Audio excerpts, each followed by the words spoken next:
വിദ്യാഭ്യാസ സംവിധാനത്തെക്കുറിച്ച് നാം വിശകലനം ചെയ്യാൻ ബാധ്യസ്ഥരാണ്. നാം നിരന്തരം ആലോചിക്കാനും ചർച്ച ചെയ്യാനും തയ്യാറാണെങ്കിൽ നമുക്ക് ഒരുപാട് മാറ്റങ്ങൾ വരുത്താൻ കഴിയും. ലോകരാജ്യങ്ങളിൽ ഏറ്റവും കൂടുതൽ വിദ്യാഭ്യാസ പ്രക്രിയയ്ക്ക് വേണ്ടി ഇൻസ്റ്റിറ്റ്യൂട്ടുകളിൽ സമയം ചെലവഴിക്കുന്നവരാണ് നാം ഇന്ത്യൻസ് ഉൾപ്പെടെയുള്ള വികസ്വര രാജ്യങ്ങൾ. ഞാൻ അങ്ങനെ പറയുമ്പോൾ നിങ്ങൾക്ക് ഇടപെടാവുന്നതാണ്. ഞാൻ എൻ്റെ സൗകര്യത്തിന് വേണ്ടി അങ്ങനെ പറഞ്ഞു പോവുകയാണ്. ലോകോത്തര നിലവാരമുള്ള വിദ്യാഭ്യാസ പ്രക്രിയകൾ കൈകാര്യം ചെയ്യുന്നവർ ഇത്രയേറെ സമയം ഇൻസ്റ്റിറ്റ്യൂട്ടുകളിൽ വിദ്യാഭ്യാസത്തിന് വേണ്ടി സമയം ചെലവഴിക്കുന്നില്ല.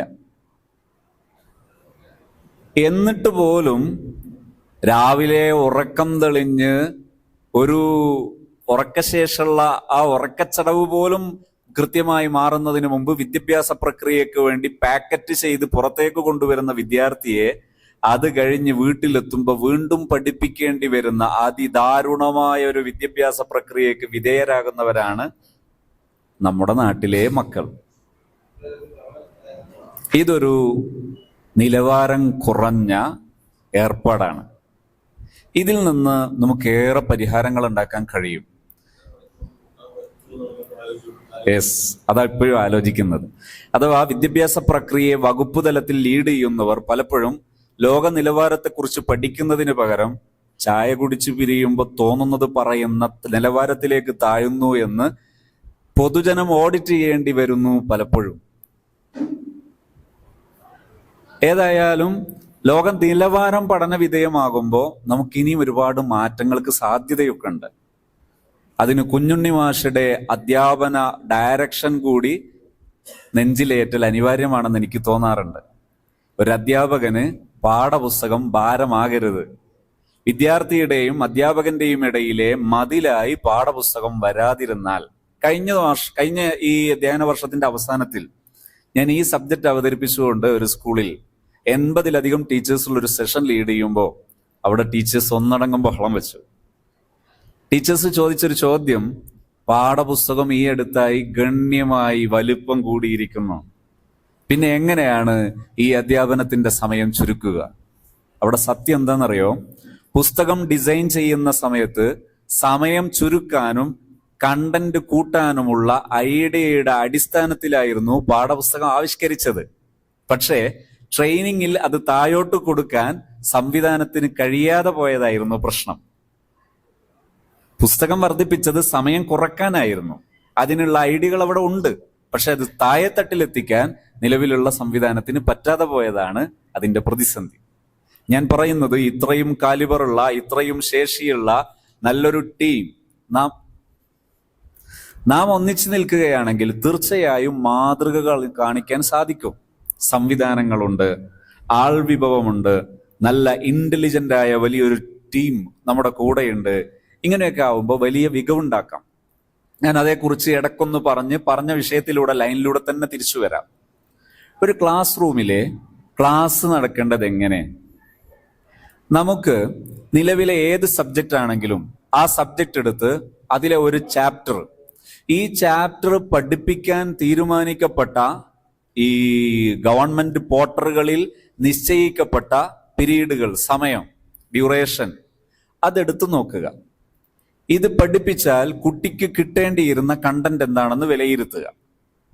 അങ്ങനെ വിലയിരുത്തിയാൽ നമുക്ക് വളരെ ചെറിയ സമയം കൊണ്ട് വലിയ ഒരു കണ്ടന്റ് ഈ കുട്ടികളിൽ എത്തിക്കാൻ പറ്റും.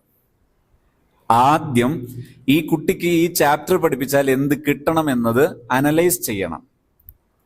അങ്ങനെ അനലൈസ് ചെയ്തതിന് ശേഷം സാധാരണ നമ്മളെ വിദ്യാഭ്യാസ സംവിധാനത്തിൽ പിന്നോക്കക്കാരെ കൂടി പരിഗണിക്കാൻ വേണ്ടി പറയുന്ന റെമഡിയൽ ടീച്ചിങ് സംവിധാനങ്ങളിൽ ഊന്നൽ നൽകുന്ന ഒരു പ്രക്രിയയാണ് VAK ആപ്ലിക്കേഷൻ എന്ന് പറഞ്ഞാൽ വിഷ്വൽ, ഓഡിറ്ററി, കിനസെറ്റിക്.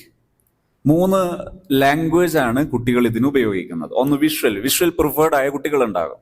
എന്താ, ചില കുട്ടികൾക്ക് പഠിക്കുന്ന സമയത്ത് വളരെ കളർഫുൾ ആയിട്ടുള്ള ഒരു ചാർട്ട് കണ്ടാൽ ആ കുട്ടി പെട്ടെന്ന് കാര്യങ്ങൾ മനസ്സിലാക്കും. അതല്ലെങ്കിൽ ഒരു വിഷ്വലായിട്ടുള്ള ഒരു ഡിവൈസിൽ നമ്മൾ ഈ ചാപ്റ്ററിന്റെ പ്രധാന ഭാഗങ്ങൾ കാണിച്ചു കൊടുത്താൽ, ഒരു വീഡിയോ കാണിച്ചു കൊടുത്താൽ ആ കുട്ടി പെട്ടെന്ന് കാര്യങ്ങൾ ഗ്രഹിക്കും. ഇങ്ങനെയുണ്ടാവും. വിഷ്വൽ പ്രിഫേർഡ് ആണ്. രണ്ടാമത്തത് കിനസറ്റിക് പ്രിഫേർഡ് ആണ്. കിനസറ്റിക് പ്രിഫേർഡ് എന്ന് പറഞ്ഞാൽ ഭാവനകൾ, ഇമോഷനുകൾ, ചലനം, ഇതിനൊക്കെ പ്രാധാന്യമുള്ളവരുണ്ടാകും. ടച്ചിങ്, ഇതിനൊക്കെ വലിയ പ്രാധാന്യമുള്ളവരുണ്ടാകും. അത്തരം വിദ്യാർത്ഥികൾക്ക് അധ്യാപനത്തിൽ ഈ ഭാവാത്മകമായി അവതരിപ്പിക്കുന്നത്, അതുപോലെ ചലനാത്മകമായി അവതരിപ്പിക്കുന്നത്, കുട്ടികൾക്ക് ചലിക്കാൻ അവസരം നൽകുന്നത്, ഇത്തരം സംഗതികൾ പെട്ടെന്ന് എഫക്റ്റ് ചെയ്യും.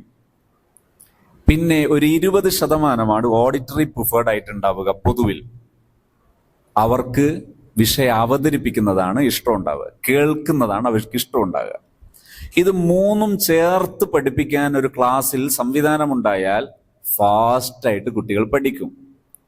അങ്ങനെ പഠിക്കുന്ന സമയത്ത് നേരത്തെ നിങ്ങൾ 50 മിനിറ്റ് 40 മിനിറ്റ് ഉപയോഗിച്ച് എടുത്തൊരു പാഠം നിങ്ങൾക്ക് ഏകദേശം 15 മിനിറ്റ് കൊണ്ട് പഠിപ്പിക്കാൻ കഴിയുമെന്നതാണ് സത്യം.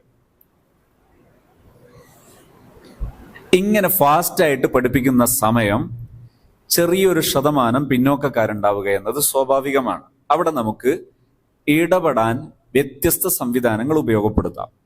ഒന്ന്, പീക്ക് ടീച്ചിങ് മെത്തേഡ് ഉപയോഗിക്കാം. പിയർ ടീച്ചിങ് മെത്തേഡ് ഉപയോഗിക്കാം. പിയർ ടീച്ചിങ് ഉപയോഗിക്കുന്നതിന്റെ രീതി നമുക്ക് എല്ലാവർക്കും അറിയാവുന്നതാണ്. കൂടുതൽ മികവുള്ള ചില വിദ്യാർത്ഥികൾ ഉണ്ടാകും. അവർക്ക് നാം പറയുന്നത് തുടങ്ങുമ്പോൾ മനസ്സിലാകും, ഫാസ്റ്റായിട്ട് മനസ്സിലാകും. ഈ ഫാസ്റ്റായിട്ട് മനസ്സിലാകുന്ന വിദ്യാർത്ഥികൾക്ക് മറ്റൊരു കുട്ടിക്ക് പറഞ്ഞു കൊടുക്കാനുള്ള ചുമതല ഏൽപ്പിച്ചു കൊടുക്കുകയും അതിൽ അവർക്ക് അവസരം നൽകുകയും ചെയ്താൽ ആ വിദ്യാർത്ഥികൾ രണ്ടു കൂട്ടരും വലിയ ആനന്ദമുള്ളവരും സന്തോഷമുള്ളവരുമാകും. വിദ്യാർത്ഥികൾക്കിടയിൽ പുതിയൊരു ബഹുമാനമുള്ള റിലേഷൻ രൂപപ്പെടാനും കാരണമാകും. ഇതിന് ചിലപ്പോൾ ഒരു ചോദ്യം ഉണ്ടാകും, ക്ലാസ് റൂമിൽ സമയം മതിയാകാത്ത ഒരു അവസ്ഥവിശേഷം ഉണ്ടാകാം. അവിടെ ചെയ്യാവുന്ന ഒരു രൂപമാണ് ഈ കുട്ടികൾക്ക് ക്ലാസ് കഴിഞ്ഞതിന് ശേഷമുള്ളൊരു സമയം ഈ രണ്ട് വിഭാഗം വിദ്യാർത്ഥികൾക്കും പരസ്പരം ഒന്നിക്കാൻ പറ്റുന്ന ഒരു പ്ലാറ്റ്ഫോം അഥവാ ഗൂഗിൾ മീറ്റോ അതല്ലെങ്കിൽ സൂം പ്ലാറ്റ്ഫോമോ ഉപയോഗപ്പെടുത്തിയിട്ട് പരസ്പരം അവർ സംഗമിക്കുന്നു. രണ്ടുപേരും രണ്ടുപേരുടെയും വീട്ടിലാണ്. അവർ പരസ്പരം സംഗമിക്കുന്നതിന്റെ മോഡറേറ്റർ ടീച്ചറാണ്. ഇത് ടീച്ചർ ആർക്ക് വിവരം കൈമാറിയിട്ടുണ്ട്? പാരന്റിന് വിവരം കൈമാറിയിട്ടുണ്ട്. ഇങ്ങനെയാകുമ്പോൾ ടീച്ചറും പാരന്റും കുട്ടിയും ഒരു ട്രാക്കിലൂടെ മൂവ് ചെയ്യും. ഒരേ ട്രാക്കിലൂടെ സംവിധാനം മുന്നോട്ട് പോകുമ്പോൾ പരസ്പരം റിലേഷൻ ഉണ്ടാകും. ഒരു സ്ഥാപനത്തിന്റെ കൂടെ പാരന്റ്സ് സഞ്ചരിക്കും. ഒരു പാരന്റ് അങ്ങനെ ഉണ്ടായാൽ, ഒരു ഫാമിലി അങ്ങനെ ഉണ്ടായാൽ, ആ ഫാമിലിയിൽ ഒരിക്കലും ആ ഇൻഫർമേഷൻ ഒതുങ്ങി നിൽക്കുകയില്ല. ആ ഫാമിലിയിൽ നിന്ന് സ്പ്രെഡ് ആകുന്ന ഇൻഫർമേഷൻ എന്താണെന്ന് ചോദിച്ചാൽ ആ സ്ഥാപനം ആക്റ്റീവ് മോഡിൽ മുന്നോട്ട് പോകുന്നതാണ്. ആ സ്ഥാപനം പഠനത്തിന് വേണ്ടി എല്ലാ സമയവും സജീവമാണ്. നമുക്ക് ചിലവുള്ളത് ചെറിയൊരു ഡയറക്ഷൻ മാത്രമാണ്. നമുക്ക് ചിലവുള്ളത് മനസ്സുകൊണ്ടുള്ള ഒരു പിന്തുണ മാത്രമാണ്. കുട്ടികൾ ചലിച്ചുകൊണ്ടിരിക്കും. പോരാത്തതിന് ഇന്നത്തെ കാലത്ത് പിന്നോക്കം നിൽക്കുന്ന വിദ്യാർത്ഥികൾക്ക് AI പ്ലാറ്റ്ഫോമുകൾ വളരെയേറെ ഉപയോഗ സാധ്യതയുള്ളതാണ്. അവരുടെ നിലവാരത്തിൽ അവർക്ക് ഇൻഫർമേഷൻ നൽകാൻ കഴിയുന്നതാണ് AIയുടെ നിലവിലുള്ള സ്റ്റാറ്റസ്. അതിൽ തന്നെ പെയ്ഡ് പ്ലാറ്റ്ഫോമുകളൊക്കെ വളരെ സിമ്പിൾ യൂസേജ് ഉള്ളതാണ്. ഏത് നിലവാരത്തിലുള്ളവർക്കും കടന്നു ചെല്ലാൻ പറ്റുന്ന തരത്തിൽ അത്രയും പെർഫോമൻസ് നിലനിർത്തുന്നതാണ് നിലവിലുള്ള AIയുടെ സാധ്യതകൾ. ഇത് നാം അറിഞ്ഞുകൊണ്ടാകുമ്പോൾ ഒരുപാട് പ്രശ്നങ്ങളുടെ പരിഹാരവുമാണ്. ഞാൻ അതിൻ്റെ കൂടെ ഒരു കാര്യം കൂടെ പറയാം. ഒരു ദിവസം ഞാനൊരു സ്ഥാപനത്തിലെത്തുന്നു. ആ സ്ഥാപനത്തിലെത്തുന്ന സമയത്ത് അവിടുത്തെ പ്രധാന അധ്യാപകൻ ഒരു അറിയപ്പെട്ട സൈക്കോളജിസ്റ്റാണ്. വലിയ ഒരു സൈക്കോളജിക്കൽ മൂവ്മെന്റിന്റെ വലിയൊരു ശൃംഖലയുടെ ഹെഡ് കൂടിയാണ് അദ്ദേഹം. ഒരുപാട് സംവിധാനങ്ങളുടെ കോർഡിനേറ്റർ കൂടിയാണ് അദ്ദേഹം. എൻ്റെ കൂടെ ഇരുന്ന് സംസാരിക്കുന്ന സമയത്ത് ആ സ്ഥാപനത്തിന്റെ ഒരു സുപ്രീം ഹെഡ് അദ്ദേഹം എന്നെക്കുറിച്ച് ഈ ഹെഡിനോട് അഥവാ ഈ അവിടുത്തെ പ്രിൻസിപ്പാളോട് ചില കാര്യങ്ങൾ പറഞ്ഞിട്ടുണ്ടായിരുന്നു. അതെനിക്ക് വലിയ ഭാരയായി. കാരണം അദ്ദേഹം അവിടുത്തെ പ്രധാനപ്പെട്ട പ്രതിസന്ധികൾക്കൊക്കെ പരിഹാരം ചോദിക്കാൻ തുടങ്ങി. സത്യം പറയുകയാണെങ്കിൽ ഞാൻ അതിനൊന്നും ഒരുങ്ങിയിട്ടല്ല അവിടെ ചെന്നത്, മറ്റൊരു വിഷയം സംസാരിക്കാനാണ്. ഇയാളുടെ ചോദ്യങ്ങൾ ഒന്നൊന്നായി എന്നെ അലട്ടിക്കൊണ്ടിരുന്നു. അതിൽ പ്രധാനപ്പെട്ട ഒരു ചോദ്യം ഇതായിരുന്നു: സ്ഥാപനം സയൻസ് ഗ്രൂപ്പ് കൂടിയുള്ള ഒരു ഇൻസ്റ്റിറ്റ്യൂട്ടാണ്. ഇവിടെ വിദ്യാർത്ഥികൾക്കുള്ള പ്രശ്നം, കുട്ടികൾക്ക് പഠിക്കാൻ വേണ്ടി ക്ലാസ് റൂമിൽ ഡിവൈസുകൾ ഒരുക്കിയിട്ടുണ്ട്. ഡിവൈസിലൊക്കെ ഇന്റർനെറ്റ് സംവിധാനമുണ്ട്. അവർക്ക് ഇന്റർനെറ്റ് സംവിധാനമുള്ള ഡിവൈസുകൾ കൊടുത്താൽ അവർ ഉപയോഗിച്ചുകൊണ്ടിരിക്കുന്നതെല്ലാം നെഗറ്റീവായ യൂസേജുകളാണ്. ഇതിന് വല്ല സൊല്യൂഷനും ഉണ്ടോ? ഇവരെ ബ്രേക്ക് ചെയ്യാനോ കൺട്രോൾ ചെയ്യാനോ ഒരു നിലക്കും നമുക്ക് പറ്റുന്നില്ല. നമുക്ക് വലിയൊരു പ്രതിസന്ധിയായി മാറിയിരിക്കുന്നു. അപ്പോ ഞാൻ അദ്ദേഹത്തോട് ചോദിച്ചു, എൻ്റെ മനസ്സിൽ ഞാൻ ആദ്യം കൊണ്ടുവന്നത് life is really very simple. കുല്ലു മൗലൂദിൻ യൂലദു അലൽ ഫിത്ര അൽ ഫിത്ര അൽ ഫിത്രത്തു ത്വയ്യിബ. ഓരോ മനുഷ്യക്കുഞ്ഞിന്റെയും യഥാർത്ഥ പ്രകൃതം ശുദ്ധമാണ്.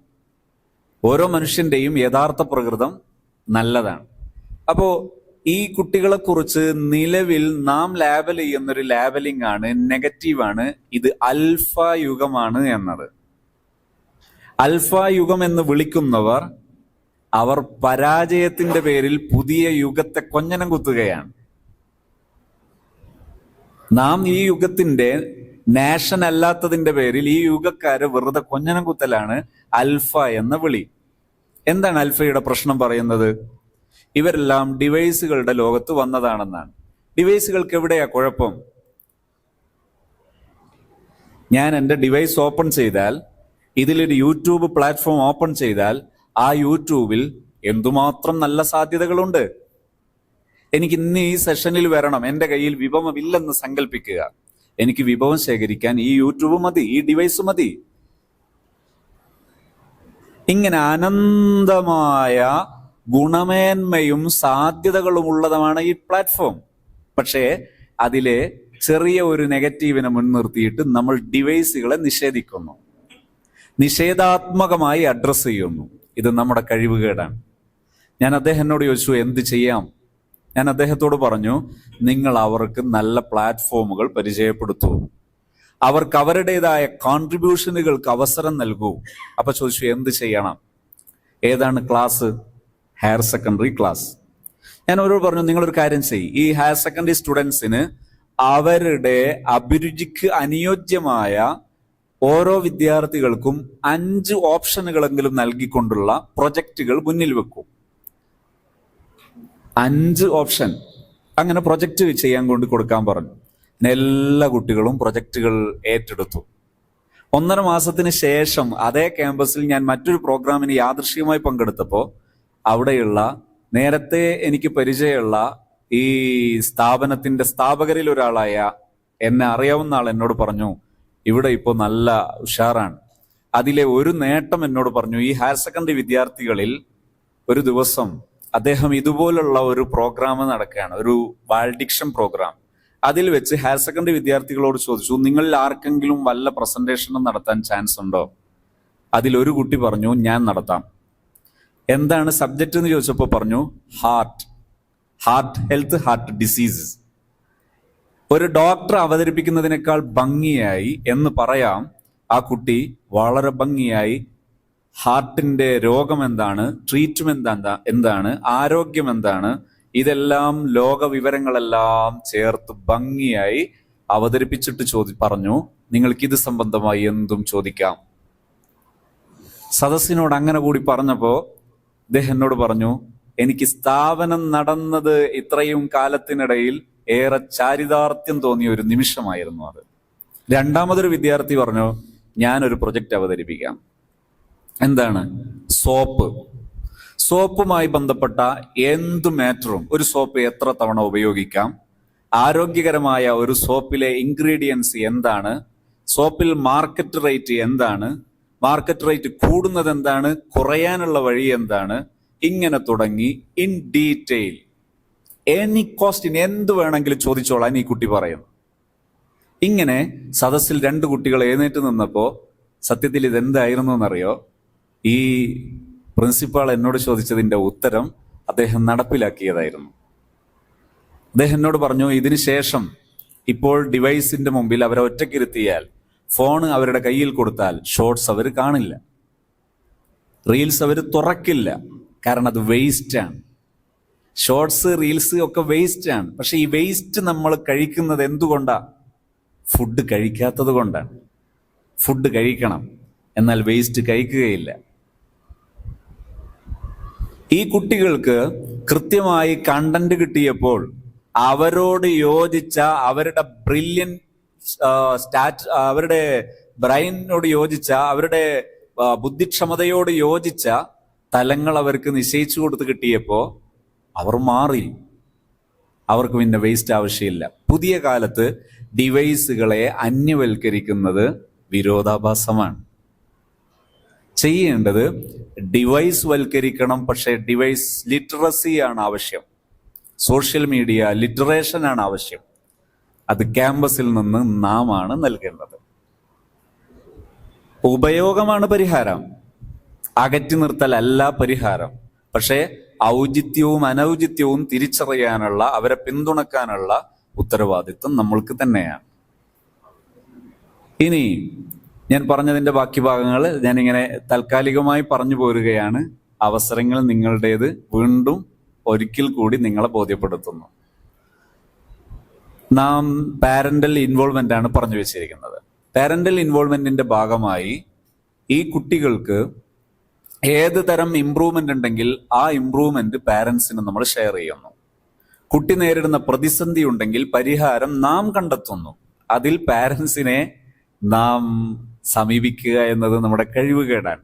വളരെ അത്യപൂർവമായ ചില അവസരങ്ങൾ ഉണ്ടായേക്കാം പാരന്റ്സിനെ കണക്ട് ചെയ്യേണ്ടത്. അല്ലാത്ത എല്ലായിടങ്ങളിലും ആ ഉത്തരവാദിത്വം നമ്മുടേതാണ്. അവിടെ പ്രശ്നമുണ്ടെങ്കിൽ പരിഹരിച്ച സന്തോഷം നമ്മൾ രക്ഷിതാക്കളെ അറിയിക്കും. എപ്പോഴാണ് പാരന്റ്സ് മീറ്റ് നടക്കേണ്ടത്? സെലബ്രേഷൻ ഏരിയയിലാണ് പാരന്റ്സ് മീറ്റ് നടക്കേണ്ടത്. പാരന്റ്സ് മീറ്റിന് ചിലപ്പോൾ പെയ്ഡ് സോണായ നമ്മുടെ സ്കൂളുകളിലൊക്കെ ചിലപ്പോൾ രക്ഷിതാക്കൾ വരുന്നുണ്ടാകാം. അത്രയും രക്ഷിതാക്കൾ മറ്റ് ഇൻസ്റ്റിറ്റ്യൂട്ടുകളിൽ വരാൻ മടിക്കുന്നു. കാരണം ഈ തെറി വിളിച്ചാൽ ആർക്കാണ് ഇഷ്ടം? ഇത്തരം ക്യാമ്പസുകളിൽ പോലും പെയ്ഡ് ചെയ്ത ക്യാഷിന്റെ പെയിൻ ഒടുങ്ങാൻ വേണ്ടിയാണ് അവർ ഈ തെറി കേൾക്കാനും സന്നദ്ധമാകുന്നത്, അവർ ഈ പരാതി കേൾക്കാനും സന്നദ്ധമാകുന്നത്. അപ്പോഴും അത് ട്രഡീഷണലാണ്, അപ്പോഴും അത് നിലവാരക്കുറവാണ്. നിലവാരം എന്താണ്? സന്തോഷം കൈമാറാനാണ് നാം ഒത്തുചേരേണ്ടത്. പരസ്പരം സന്തോഷം കേൾക്കാനാണ്, സന്തോഷം കൈമാറാനാണ് ഒത്തുചേരേണ്ടത്. ഇവിടെ നിങ്ങളുടെ അനേകം ചോദ്യങ്ങൾ ഞാൻ നിങ്ങളുടെ പുസ്തകത്തിനടിയിൽ കാണുന്നുണ്ട്. അത് നിങ്ങളെ ഒരിക്കൽ കൂടി ഓർമ്മിപ്പിച്ചുകൊണ്ട് ഞാൻ വീണ്ടും മുന്നോട്ട് തന്നെ പോകുന്നു. ഇനി പറയാനുള്ളത്, നമ്മുടെ ഈ ഇൻസ്റ്റിറ്റ്യൂഷണൽ എലമെന്റിൽ വളരെ പ്രധാനപ്പെട്ട ഒന്നാണ് ടീച്ചിങ് മെത്തഡോളജി. ടീച്ചിങ് മെത്തഡോളജി ഇപ്പൊ പരാമർശിക്കാനോ അതിലേക്ക് ഇടപെടാനോ ഞാൻ സജീവമായി ഉദ്ദേശിക്കുന്നില്ല. 1-2 സിറ്റിംഗ് കഴിയുമ്പോഴാണ് അതിന് വല്ല നേട്ടവും ഉണ്ടാവുക എന്നതാണ് അതിന്റെ കാരണം.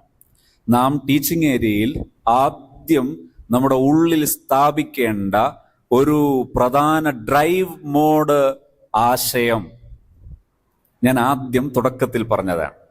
എൻ്റെ ക്ലാസ് റൂമിൽ വരുന്നൊരു കുട്ടിയോട് ആസ് എ ടീച്ചർ എനിക്ക് പറയാൻ പറ്റണം, മോനെ മോളെ, എൻ്റെ ക്ലാസിന്റെ ഈ അതിരിന്റെ ഉള്ളിലേക്ക് നീ കടക്കുന്ന പക്ഷം നീ സ്വസ്ഥയാണ്, നീ സ്വസ്ഥനാണ്. ശാരീരികമായോ മാനസികമായോ നീ നോവിക്കപ്പെടുക എന്നത് പാടില്ലാത്തതാണ്. ഐ ആം റെസ്പോൺസിബിൾ, ഞാൻ ആ വിഷയത്തിൽ ഉത്തരവാദിയാണ് എന്ന് പറയുമ്പോൾ ചിലപ്പോൾ അധ്യാപകരുടെ മനസ്സിലേക്ക് വരാറുള്ള ഒരു എഴുതാപ്പുറമുണ്ട്. അതെന്താണെന്നറിയോ? കുട്ടിക്ക് എന്ത് ന്യൂനതയുണ്ടെങ്കിലും മിണ്ടേണ്ടതില്ല. അങ്ങനെ ഇല്ല. കുട്ടിക്ക് ഏത് തരം ന്യൂനതയുണ്ടെങ്കിലും ഒരു തരം ന്യൂനതയും കോംപ്രമൈസ് ചെയ്യാൻ പറ്റുന്നതല്ല. ഒരു തരം ന്യൂനതയും കോംപ്രമൈസ് ചെയ്യാൻ പാടില്ല, പരിഹരിക്കപ്പെട്ടേ പറ്റൂ. പക്ഷെ അതിന് കുട്ടി നോവേണ്ടതില്ല എന്നതാണ് നമ്മുടെ അവകാശവാദം. അത് സ്ഥിരപ്പെടുത്താൻ വീണ്ടും ഞാൻ സന്നദ്ധനാണെന്ന് ഓർമ്മിപ്പിച്ചുകൊണ്ട്, അപ്പോൾ ട്രെയിനിങ് പ്രോഗ്രാമിൽ സാധാരണ എല്ലായിടത്തും ഭംഗിയായി വിഷയം അവതരിപ്പിക്കുക എന്നതാണ് ചിലരൊക്കെ ട്രെയിനിങ് പ്രോഗ്രാമിന്റെ മാനദണ്ഡമായി കാണാറുള്ളത്. അതായത് ഹാസ്യമായി തമാശകൾ വ്യാപകമായി പറഞ്ഞാൽ ട്രെയിനിങ് ആണ് എന്ന് വിശ്വസിക്കുന്ന ഒരു വിഭാഗമുണ്ട്. മറ്റൊന്ന് ആക്ടിവിറ്റീസുകൾ ചെയ്താൽ. ഈ സദസ്സിൽ ഇരിക്കുമ്പോഴും ഇപ്പൊ സദസ്സിനെ എന്താ പറയാ, സദസ്സിന് ഇളക്കി പലപ്പോഴും പലതരം ഒന്ന് തുള്ളിക്കുക, അല്ലെങ്കിൽ ബലൂണ് പൊട്ടിപ്പിക്കുക, അതല്ലെങ്കിൽ അങ്ങനെ കുറെ ഗെയിം, ഈ ആക്ടിവിറ്റീസുകൾ ചെയ്താൽ അതാണ് ട്രെയിനിങ് എന്ന് വിശ്വസിക്കുന്ന ഒരു തലമുണ്ട്. ഞാൻ ഇത് രണ്ടിൽ നിന്നും വിഭിന്നമാണ്. ട്രെയിനിങ് എന്നതിനെ ഡിഫൈൻ ചെയ്താൽ ഒരു ട്രെയിനർ ട്രെയിനിയെ ഏത് സബ്ജക്റ്റാണോ പരിശീലിപ്പിക്കുന്നത് ആ സബ്ജക്റ്റിലേക്ക് പ്രാപ്തമാക്കാൻ വേണ്ടി ചെയ്യുന്ന പ്രോസസ്സ് എന്തോ അതിനാണ് ട്രെയിനിങ് എന്ന് പറയേണ്ടത്. അതുകൊണ്ട് തന്നെ ഇവിടെ നമ്മൾ നമ്മുടെ ടീച്ചിങ് ഏരിയയിലെ ട്രെയിനിങ് കൊണ്ട് ഉദ്ദേശിക്കുന്നത് റിയലി നമ്മുടെ ഗ്രൗണ്ടിൽ നാം അഡ്രസ് ചെയ്യുന്ന പ്രധാന പ്രശ്നങ്ങൾ എന്ത്, അത് തന്നെ മുന്നിൽ കൊണ്ടുവന്ന് വെച്ച് അത് ചർച്ചയ്ക്ക് വിധേയമാക്കി അതിൽ പരിഹാരം കാണുക എന്നതാണ് നാം ചെയ്യേണ്ടത്. ഇതിൽ എനിക്ക് എൻ്റെ ബഹുമാന്യരായ ശ്രോതാക്കളോട് ആവശ്യപ്പെടാനും അപേക്ഷിക്കാനും ഉള്ളത്, ഈ സദസ്സിൽ നാം തന്നെ നമ്മെ അസസ് ചെയ്യുക, മറ്റൊരാളെ അസസ് ചെയ്യാൻ അനുവദിക്കാതിരിക്കുക. ഈ സദസ്സിൽ എൻ്റെ ടീച്ചിങ് ക്ലാസ് റൂം, എനിക്ക് റെസ്പോൺസിബിലിറ്റിയുള്ള എൻ്റെ ക്ലാസ് റൂം, എൻ്റെ സ്റ്റുഡൻസ്, ആ വിദ്യാർത്ഥികളിൽ ഞാൻ നിലവിൽ അനുഭവിക്കുന്ന ആ വിഷയവുമായി ബന്ധപ്പെട്ട് കണക്ട് ചെയ്ത് ഈ സദസ്സിനെ യൂസ് ചെയ്യാൻ എനിക്ക് പറ്റുന്നുണ്ടോ? ഞാൻ ഫസ്റ്റ് ഓഫർ ചെയ്തത് അതിൻ്റെ പീക്ക് ലെവലിലുള്ള ഒരു ഔട്ട്കമാണ് ഓഫർ ചെയ്തത്. നിങ്ങൾ ഓർക്കുന്നുണ്ടാകാം, ഒരു കുട്ടി നമ്മുടെ സ്കൂളിൽ നിന്ന് ദേശീയ ഗാനം ചൊല്ലി ബെല്ലടിച്ച് പുറത്തേക്ക് പോകുന്ന സെയിം മനോഭാവം നമ്മുടെ കുട്ടികൾക്ക് നൽകാൻ പറ്റിയാൽ നിങ്ങൾ ഈ ആകാശത്തിന് ചുവട്ടിലെ ഏറ്റവും വലിയ സുഹൃതങ്ങളുടെ വക്താവാണെന്ന് പറയാൻ അത് മതി. അത് പറ്റാതിരിക്കുമ്പോ നാം നാളെ നശിപ്പിക്കുന്നവർ എന്ന് വിളിക്കപ്പെടാൻ തുടങ്ങുകയാണ്.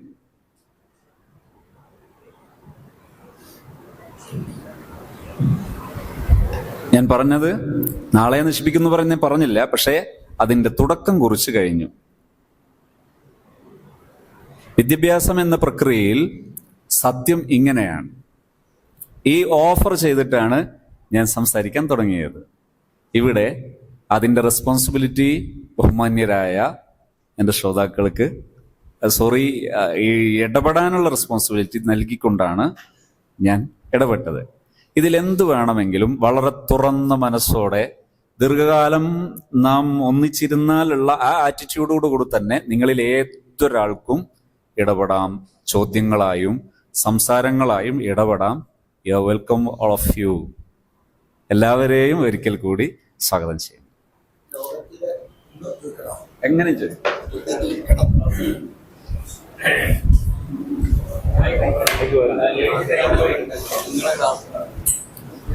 ലോകത്തിലെ ഏറ്റവും വലിയ അധ്യാപകൻ മുഹമ്മദ് മുസ്തഫ സല്ലല്ലാഹു അലൈഹി വസല്ലം, ലോകത്തിലെ ഏറ്റവും നല്ല ശിഷ്യന്മാർ സ്വഹാബത്തുൽ കിറാം റളിയല്ലാഹു അൻഹും. അത് വെച്ചുകൊണ്ടാണ് അവരുടെ അവകാശികളായ നമ്മളെ അത് അൽ ഉലമാ വറസത്തുൽ അംബിയ എന്ന് പറയുന്ന ഉസ്താദുമാര് നമ്മുടെ കുട്ടികളുടെ മുമ്പിൽ എങ്ങനെയൊക്കെ നമുക്ക് കൊടുക്കാൻ പറ്റും അങ്ങനെയൊക്കെ കൊടുത്തിട്ടും അതിനൊരു മാറ്റങ്ങൾ കാണുന്നില്ല. ഉദാഹരണമായിട്ട് എൻ്റെ ക്ലാസ്സിലെ 4 കുട്ടികൾ സ്ഥിരമായി ക്ലാസ് എടുക്കുന്ന സമയത്ത് സംസാരിച്ചു കൊണ്ടിരിക്കുന്നു. ഞാൻ പല മരുന്നുകളും കൊടുത്തു, ഒന്നും എഫക്റ്റ് ചെയ്തിട്ടില്ല. അതിലൊരു കുട്ടി ക്ലാസ്സിൻ്റെ സമയത്ത് പേന കൊണ്ട് ഡെസ്കിൽ എഴുതുന്നു. പലതും കൊടുത്തു നോക്കി, കഴിഞ്ഞിട്ടില്ല. ഇനി അതിനൊരു പരിഹാരം ഉസ്താദിന് പറഞ്ഞു തരാൻ പറ്റുമോ എന്നാണ് ഇപ്പോൾ എൻ്റെ ചോദ്യം. ഹനി അല്ലക്, കൺഗ്രാജുലേഷൻ. ഇതാണ് ചോദ്യത്തിന്റെ ഏറ്റവും നല്ല രീതി. ഇതിന് പരിഹാരം കാണുന്ന സമയത്ത് ആമുഖമായി ഞാൻ മറ്റൊരു കാര്യം പറയുന്നത്, ഇതിപ്പോ ഞാനൊരു പരിഹാരം പറഞ്ഞാൽ ആ പറഞ്ഞ പരിഹാരം പരിഹാരമായോ എന്ന് വിലയിരുത്തണമെങ്കിൽ തുടർച്ച ആവശ്യമല്ലേ അല്ലേ? അതായത് ഞാൻ പറഞ്ഞത് പ്രയോഗിച്ചു, റിസൾട്ട് ഉണ്ടോ ഇല്ലേ എന്ന് വിലയിരുത്തണം. ആ ഒരു ടൈപ്പിലാണ് നമ്മുടെ മൂവ്മെന്റ് ഞാൻ ഉദ്ദേശിക്കുന്നത്. ഞാൻ ആൻസർ പറയാം. ചെയ്യേണ്ടത്, ഒരു ഗുരുനാഥന്റെ പ്രധാനപ്പെട്ട ടൂളാണ് IDR. അച്ചടക്കം സൃഷ്ടിക്കാൻ ഉപയോഗപ്പെടുത്താവുന്ന ടൂൾ കൂടിയാണ് IDR, ഇൻഡിവിജ്വൽ ഡീറ്റെയിൽ റിപ്പോർട്ട്. നേരത്തെ പറഞ്ഞത് തന്നെയാണിത്. ഒരു പുസ്തകം, ആ പുസ്തകത്തിൽ ഓരോ കുട്ടിയുടെയും പേജ് റിസർവ്ഡ് ആണ്. ആ പേജിൽ ഈ കുട്ടിയുടെ വിവരം നാം മെൻഷൻ ചെയ്യുന്നു, അടയാളപ്പെടുത്തുന്നു. ഈ കുട്ടിയുടെ വിവരം അടയാളപ്പെടുത്തുന്നു. ക്ലാസ് എടുക്കുന്ന സമയത്ത് ഈ 4 പേർക്ക് വേണ്ടി എത്ര ക്ലാസ്, ഏതാ ക്ലാസ്? 7, 8. 8ാം ക്ലാസ്സിലെ എത്ര കുട്ടികളുണ്ടാവും? 43. 40ഓ 43ഓ കുട്ടികളിലെ 4 പേർക്ക് വേണ്ടി ആ ക്ലാസ് ഡിസോർഡർ ആകാൻ പാടില്ല. ക്ലാസ്സിലേക്ക് പോകുമ്പോൾ ലെസൺ പ്ലാൻ കൃത്യമാണോ എന്നത് ഉറപ്പുവരുത്തണം. ലെസൺ പ്ലാൻ എന്ന് പറഞ്ഞാൽ അതിലെ ഇമ്പോർട്ടൻ്റ് ആയ എല്ലാ പാർട്ടുകളും നല്ല ക്ലാരിറ്റി വരുത്തി വെക്കണം. മുന്നറിയിപ്പ് പരിശോധന, ടൂൾസ് എന്താണ്, ടൈമിംഗ് എങ്ങനെയാണ്, അധ്യാപന രീതി എന്താണ് ഉപയോഗിക്കുന്നത്, എത്ര സമയം കൊണ്ടാണ് പഠിപ്പിക്കൽ പൂർത്തിയാക്കുന്നത്, പഠിപ്പിച്ചതിന് ശേഷം ക്ലാസ്സിൽ അത് പരിശോധിച്ച് അത് ക്ലിയർ ആക്കുന്നു, പോരായ്മയുണ്ടെങ്കിൽ അത് പരിഹരിക്കുന്നു. ഇതെല്ലാം പ്ലാനിങ്ങിൽ വരണം. ഇങ്ങനെയാണ് ലെസൺ പ്ലാൻ വരേണ്ടത്.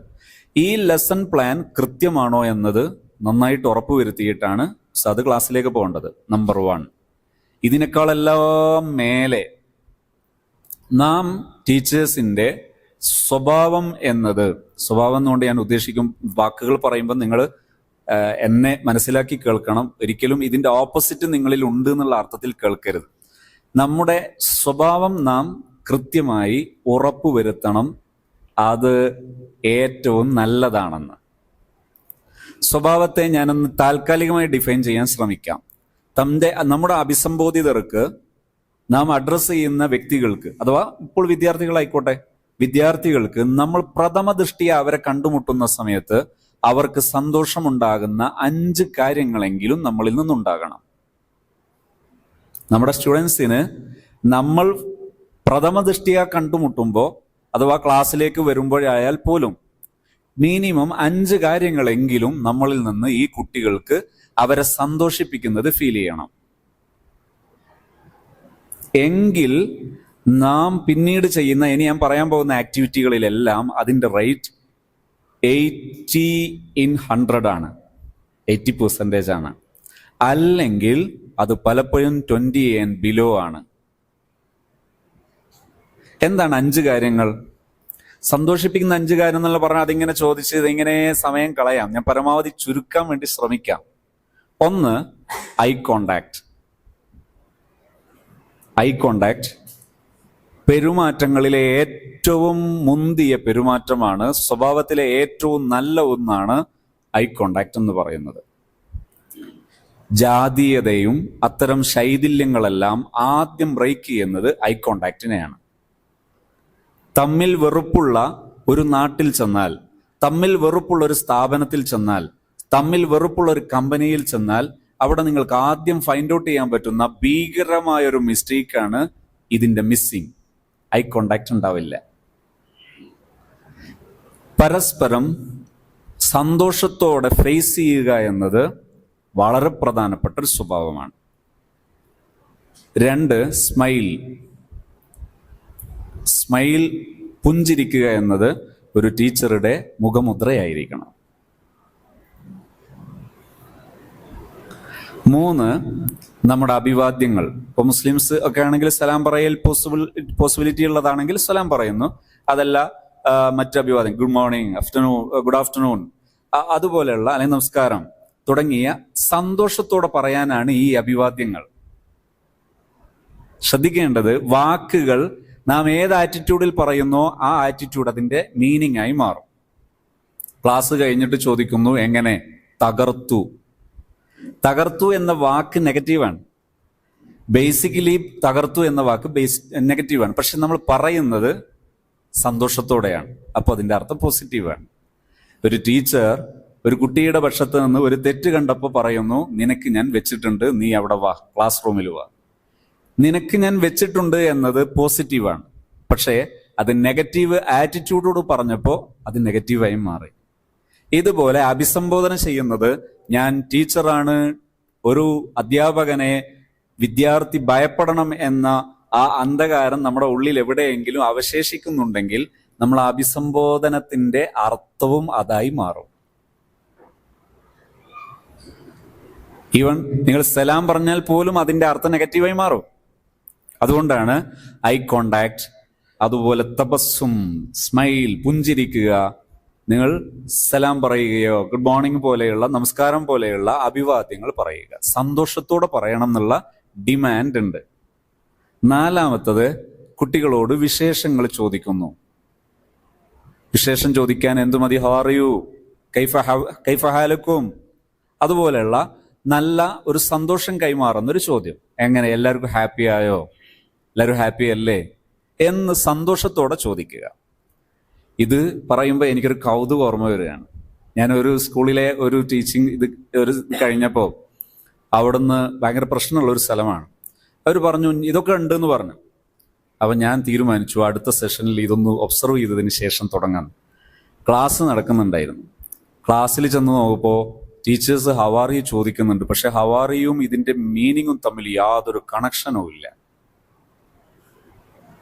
ടീച്ചർ ക്ലാസ് റൂമിലേക്ക് പോയിട്ട് ഹവാറി പറയുന്നുണ്ട്, പക്ഷെ ആ വാക്കും അയാളുടെ ആറ്റിറ്റ്യൂഡും തമ്മിൽ യാതൊരു കണക്ഷനും ഇല്ല. പിന്നെന്താ അർത്ഥമുള്ളത്? ഒരു റിസൾട്ടും ഉണ്ടാവില്ല. നെഗറ്റീവ് ആറ്റിറ്റ്യൂഡിൽ ഇത്തരം വേർഡുകൾ ഉപയോഗിക്കാതെ പോസിറ്റീവായി തന്നെ ഉപയോഗിക്കണം. അഥവാ തുടക്കത്തിൽ ഞാൻ പറഞ്ഞു, നമ്മുടെ ബിലീഫ് മാറണം, നമ്മുടെ കാഴ്ചപ്പാട് മാറണം. കാഴ്ചപ്പാട് എന്താണ്? എൻ്റെ വിദ്യാർത്ഥികൾക്ക് എൻ്റെ ടീച്ചിങ് പ്രോസസ്സ് നടക്കുമ്പോൾ അതിൽ നിന്ന് കുട്ടികൾക്ക് സന്തോഷം കിട്ടണം എന്നുള്ള നിർബന്ധ ബുദ്ധി ഉണ്ടാകണം. അപ്പോൾ 1, 2, 3, 4. അഞ്ചാമത്തത് സാധാരണ ഞാൻ പറയാറുള്ളത് ഫിസിക്കൽ ടച്ചാണ്. അത് എല്ലായിടത്തും പോസിബിൾ ആയിക്കൊള്ളണം എന്നില്ല. അവിടെ എന്ത് മതി? ജസ്റ്റ് ഒരു ഇഷാറത്തോ ജസ്റ്റ് ഒരു സൂചന മതി, ജസ്റ്റ് ഒരു ആംഗ്യം, ഒരു പോസ്റ്റ് ഗസ്റ്റർ മതി, ജസ്റ്റ് ഒരു ആംഗ്യം മതി, ഇഷാറത്ത്. അപ്പോ ഇത്രയും കാര്യങ്ങൾ നടക്കുമ്പോൾ തന്നെ നമ്മുടെ സ്വഭാവത്തിന്റെ മികവ് വർദ്ധിച്ചു. ഈ അധ്യാപകൻ ഐഡിയർ ഉപയോഗിക്കുന്നു. ഈ വിദ്യാർത്ഥികളെ കുറിച്ച് അവരുടെ പേജിൽ കുറിച്ചു വെക്കുന്നു. കുറിച്ചു വെക്കുന്ന സമയത്ത് ഈ കുറിച്ചു വെക്കുന്ന അധ്യാപകന്റെ ആറ്റിറ്റ്യൂഡ് വരട്ടെ, കാണിച്ചു തരാം, അല്ല, മോനെ നിനക്കും നല്ലവനാകാനാണ് ഇഷ്ടം, ഞാൻ നിന്നെ സഹായിക്കും,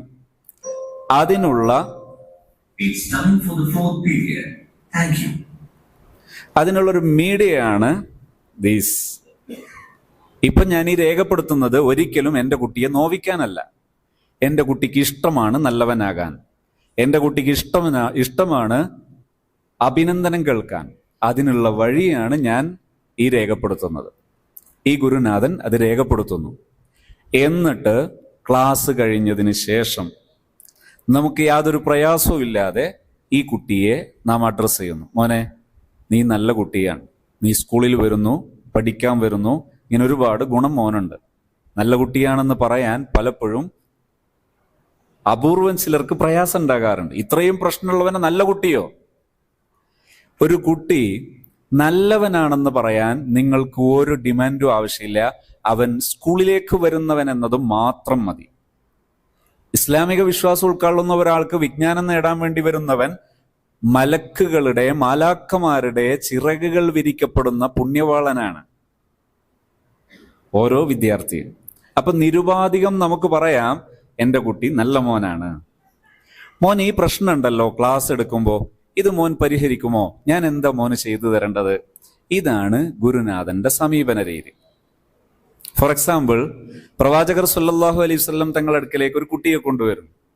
ഇനിയിപ്പോ ഇവനൊരു ശല്യക്കാരനാ, വയ്യ, ഇവനെ കൊണ്ട് തോറ്റു, കണ്ട എല്ലാവരുടെയും ഈത്തപ്പനക്കെറിയൂ ഇവനെ കൊണ്ട് ആകെ ശല്യമായി. ഇത് പറയുന്ന കുട്ടിയോട് പ്രവാചകർ സല്ലല്ലാഹു അലൈഹി വസല്ലം സ്വീകരിച്ച ആ സമീപന രീതിയുടെ സാമ്പിളാണിത്. കുട്ടിയെ ചീത്ത വിളിക്കുന്നതിന് പകരം ആ കുട്ടിയുടെ ഭാഷയിൽ കുട്ടിയോട് സംസാരിച്ചപ്പോൾ കുട്ടി വളരെ പെട്ടെന്ന് മാറുന്നു. ഇതാണ് കുട്ടികളോട് സ്വീകരിക്കേണ്ട സമീപന രീതി.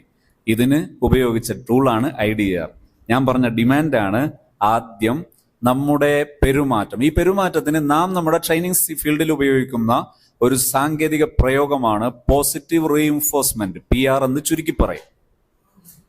Positive reinforcement. ഉസ്താദുമാർക്കൊക്കെ ക്ലാസ് എടുക്കുമ്പോൾ അതിന്റെ അറബിയിൽ ഞാൻ പറയാറുണ്ട് അൽ അഫ്ആലുൽ മഹ്മൂദ എന്ന് പറയാറുണ്ട്. PR, positive reinforcement. ഇത് കറക്റ്റ് ആണോ എന്നത് ഏതൊരു ടീച്ചറും ആദ്യം പരിശോധിക്കണം. ഇതില്ലെങ്കിൽ നാം സ്വഭാവത്തിൽ നിന്ന് ഏറെ പിറകോട്ട് പോകുന്നു. നമ്മുടെ കുട്ടികളുടെ മുഖത്തേക്ക് നോക്കുമ്പോൾ പുഞ്ചിരിക്കാൻ കഴിയാത്തവരാണെങ്കിൽ നമ്മിൽ മാരകമായ സാമൂഹിക ജീർണതയുടെ ബിഗിനിങ് ഉണ്ട്.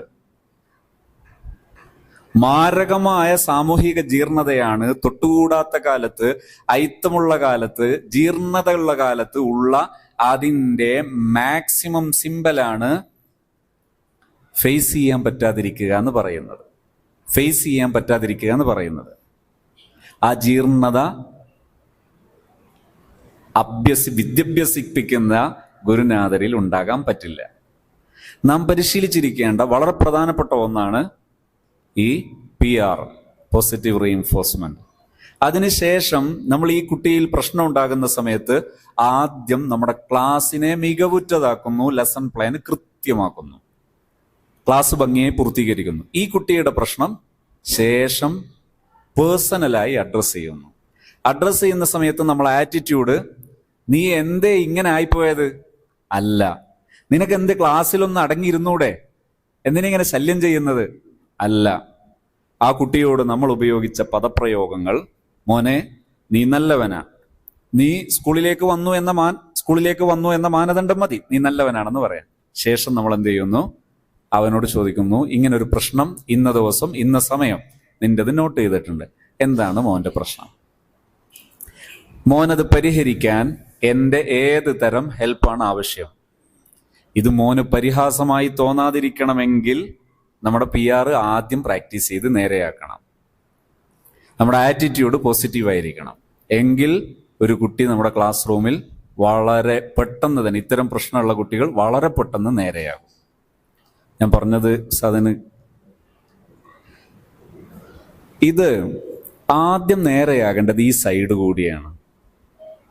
ആദ്യം നേരെയാകേണ്ടത് ഈ സൈഡ് നേരെയായാൽ പിന്നെ വെരി സിമ്പിളാണ്. ഞാൻ നേരത്തെ പറഞ്ഞ അക്കാദമിക് എഡ്യൂക്കേഷണൽ ടീച്ചിങ് മെത്തഡോളജി എല്ലാം വളരെ സിമ്പിൾ. ഇപ്പോൾ ഉപയോഗിക്കുന്നതിനേക്കാൾ ഫാസ്റ്റായിട്ട് നമുക്ക് കൊണ്ടുപോകാം. പുതിയ കാലത്തെ സാധ്യതകൾ വളരെ വളരെ കൂടുതലാണ്. ഈ ആറ്റിറ്റ്യൂഡ് മാത്രം മാറിയാൽ വിദ്യാർത്ഥികൾ എവിടുന്നും പഠിക്കാൻ തുടങ്ങും. കുട്ടികളിൽ വല്ല ന്യൂനപക്ഷവും പ്രശ്നക്കാരുണ്ടെങ്കിൽ കുട്ടികൾ അല്ല പ്രശ്നക്കാർ, നാം മുതിർന്നവർ എന്ന് പറയുന്നത് ബ്ലെയിമിംഗ് അല്ല. അധ്യാപകരോ രക്ഷിതാക്കളോ രണ്ടിലേതോ ഒരു കൂട്ടരിൽ നിന്നാണ് കുട്ടികൾക്ക് പ്രശ്നം ഉത്ഭവിക്കുന്നത്. അത് രണ്ട് രീതിയിൽ വരാം. കോൺഷ്യസ്ലി വരാം, അൺകോൺഷ്യസ്ലി വരാം. അൺകോൺഷ്യസ്ലി വരാം. ഞാൻ ചെറിയൊരു സംഭവം പറയാം. നിങ്ങൾക്ക് ഈ വിഷയത്തിൽ വായിക്കാൻ പറ്റിയ ഏറ്റവും നല്ല പുസ്തകമാണ് CP വർക്കിയുടെ ഹാൻഡിൽ വിത്ത് കെയർ എന്ന പുസ്തകം. നേരത്തെ അതിന്റെ മലയാളം അവൈലബിൾ ആയിരുന്നു, ഇപ്പോൾ അവൈലബിൾ അല്ല. കുട്ടികൾ എന്ത് പിഴച്ചു എന്നാണ് അതിന്റെ മലയാളം. അതിൽ അദ്ദേഹത്തിന്റെ ഒരു ചാപ്റ്ററിൽ അദ്ദേഹം അവതരിപ്പിക്കുന്നത് കാണാം, നമ്മുടെ കുട്ടികൾക്ക് പഠനത്തിൽ പിന്നോക്കം സംഭവിക്കുന്നതിൽ നല്ലൊരു ശതമാനം അവർക്ക് നമ്മളിൽ നിന്ന് ക്ഷതമേറ്റാൽ അവർ അതിൻ്റെ തുടക്ക സമയത്തൊക്കെ അതിൽ നിന്നവര് വല്ല രീതിയിലും രക്ഷപ്പെടാൻ ശ്രമിക്കും. എന്ന് പറഞ്ഞാൽ ഞാൻ ഒന്നുകൂടി അതിൻ്റെ സംഭവ രൂപത്തിൽ പറയാം. നേരത്തെ ഞാൻ എൻ്റെ അനുഭവം പറഞ്ഞില്ലേ, ഒരു ചെറുപ്പക്കാരൻ്റെ പിന്നീട് എഞ്ചിനീയറായി എന്ന് പറഞ്ഞത്. അവൻ അങ്ങനെ ആകുന്നത് എങ്ങനെയാണെന്നറിയോ? തുടക്കത്തിൽ അവൻ ക്ലാസ്സിലേക്ക് വരുമ്പോൾ ക്ലാസ്സിൽ ചില ജീർണതകളുണ്ട്, അഥവാ റാഗിങ്ങിന്റെ ഒരു ജൂനിയർ സ്വഭാവം. ഇത് ഇല്ലായ്മ ചെയ്യാനായിരുന്നു അവൻ ഇടപെട്ടത്. പക്ഷെ അത് ബോധ്യപ്പെട്ടിട്ട് കൂടി ഒരു അധ്യാപകൻ ഇവനെ ശിക്ഷിച്ചു, ഇവനെ പ്രതിയാക്കി. അതിനോടുള്ള പ്രതിഷേധം തീർക്കുന്നതിന്റെ ഭാഗമായാണ് അടുത്ത ഒരു സംഭവം ഉണ്ടായത്. ആ സംഭവം ഉണ്ടായതോടുകൂടി അവൻ എന്ത് മുദ്രകുത്തപ്പെട്ടു? ഇവൻ പ്രശ്നക്കാരനെന്ന് മുദ്രകുത്തപ്പെട്ടു. അതിനുശേഷം ഒരിക്കൽ പോലും അവന്റെ നിരപരാധിത്വം തെളിയിക്കാൻ അവന് താല്പര്യമില്ലായിരുന്നു. അവനിഷ്ടം പ്രശ്നക്കാരനായി തുടരാനായിരുന്നു അവനിഷ്ടം. പക്ഷെ ഒരു വാക്കാണ് അവന്റെ ജീവിതം മാറ്റിയത്. ഇതാണ് അതിൻ്റെ ഒരു ഉദാഹരണം. എന്താണ്? ക്ഷതമേൽക്കുന്നു അവന്. ആ ക്ഷതത്തിൽ നിന്ന് ആദ്യ തവണ അവർ രക്ഷപ്പെടാൻ ശ്രമിക്കുന്നുണ്ട്. അത് നടക്കില്ലെന്ന് കാണുമ്പോൾ പിന്നെ അവർ ചെയ്യുന്നത് താതാത്മ്യപ്പെടുക എന്നാണ് പറയുക. ഇതിന് CP വർക്കി ഒരു ചാപ്റ്റർ തന്നെ വേറെ ഉപയോഗിച്ചത് കാണാം. ഹിറ്റ്ലറുടെ ചരിത്രമാണത്. ഹിറ്റ്ലർ 931 അദ്ദേഹത്തിന്റെ കാലമെങ്കിൽ 62 ജർമ്മനിയിലെ ജയിലിൽ ഒരു ചെറുപ്പക്കാരൻ പുള്ളിയായി കുറ്റവാളിയായി പിടിക്കപ്പെടുന്നു, ജയിലിറക്കപ്പെടുന്നു. എന്താണ് കേസ്? 100 കണക്കിന് വധശ്രമമാണ്. ഈ ചെറുപ്പക്കാരൻ ഇത്തരം വധശ്രമമല്ല, കൊലക്കുറ്റം. അദ്ദേഹം പിടിക്കപ്പെട്ടപ്പോൾ നാട്ടുകാരെല്ലാവരും ആശ്ചര്യത്തോടെ ചോദിച്ചു, എന്താണ് സംഭവം? കാരണം ഇവൻ സുമുഖനാണ്, സൗമ്യനാണ്, സുശീലനാണ്, വിദ്യാഭ്യാസമുള്ളവനാണ്. ഇങ്ങനെയെല്ലാമുള്ള ഇവൻ ഇങ്ങനൊരു കുറ്റകൃത്യത്തിൽ എങ്ങനെ പിടിക്കപ്പെട്ടു എന്നായിരുന്നു വിഷയം. അന്നത്തെ അമേരിക്കൻ സൈക്കോളജിസ്റ്റ് ഉൾപ്പെടെയുള്ള ഒരു ടീം ഇദ്ദേഹത്തെ പഠനവിധേയമാക്കി, ജയിലിൽ വെച്ച് തന്നെ. അപ്പോഴാണ് അദ്ദേഹത്തിന് ഞെട്ടിക്കുന്നൊരു വിവരം ലഭിച്ചത്. 30 കൊല്ലം മുമ്പ് ഇദ്ദേഹത്തിന്റെ ജന്മനാൾ മാതാവ് ഒരു ആശുപത്രി നേഴ്സായിരുന്നു. ആശുപത്രി നേഴ്സ് ഹിറ്റ്ലറുടെ പട്ടാളത്തിൽ നിന്ന് അവിഹിതമായി ഗർഭം ധരിക്കാൻ നിർബന്ധിതയാവുകയായിരുന്നു. ആ ഗർഭത്തിൽ പ്രസവിച്ച ഉടനെ ഈ നേഴ്സ് കുട്ടിയെ ഹോസ്പിറ്റലിൽ ഇട്ടേച്ച് വിട്ടുപോവുകയായിരുന്നു ചെയ്തത്. കുട്ടിയെ വളർത്തുന്നത് മറ്റ് നേഴ്സുമാരായിരുന്നു. അവർ വളർത്തിയത് പലപ്പോഴും പ്രാഥമിക കർമ്മങ്ങളൊക്കെ ശാഠ്യത്തോടെയും ഷൗട്ട് ചെയ്തും നിർബന്ധിച്ചും. ഈ കുഞ്ഞുനാളിലെ ഈ പ്രതിസന്ധികളായിരുന്നു ഈ കുട്ടിക്ക് എല്ലാറ്റിനോടും പ്രതിഷേധം ഉണ്ടാക്കിയത്. ശേഷം ഈ കുട്ടിയെ അറവുശാല നടത്തുന്ന ഒരു കുടുംബം ദത്തെടുത്തു.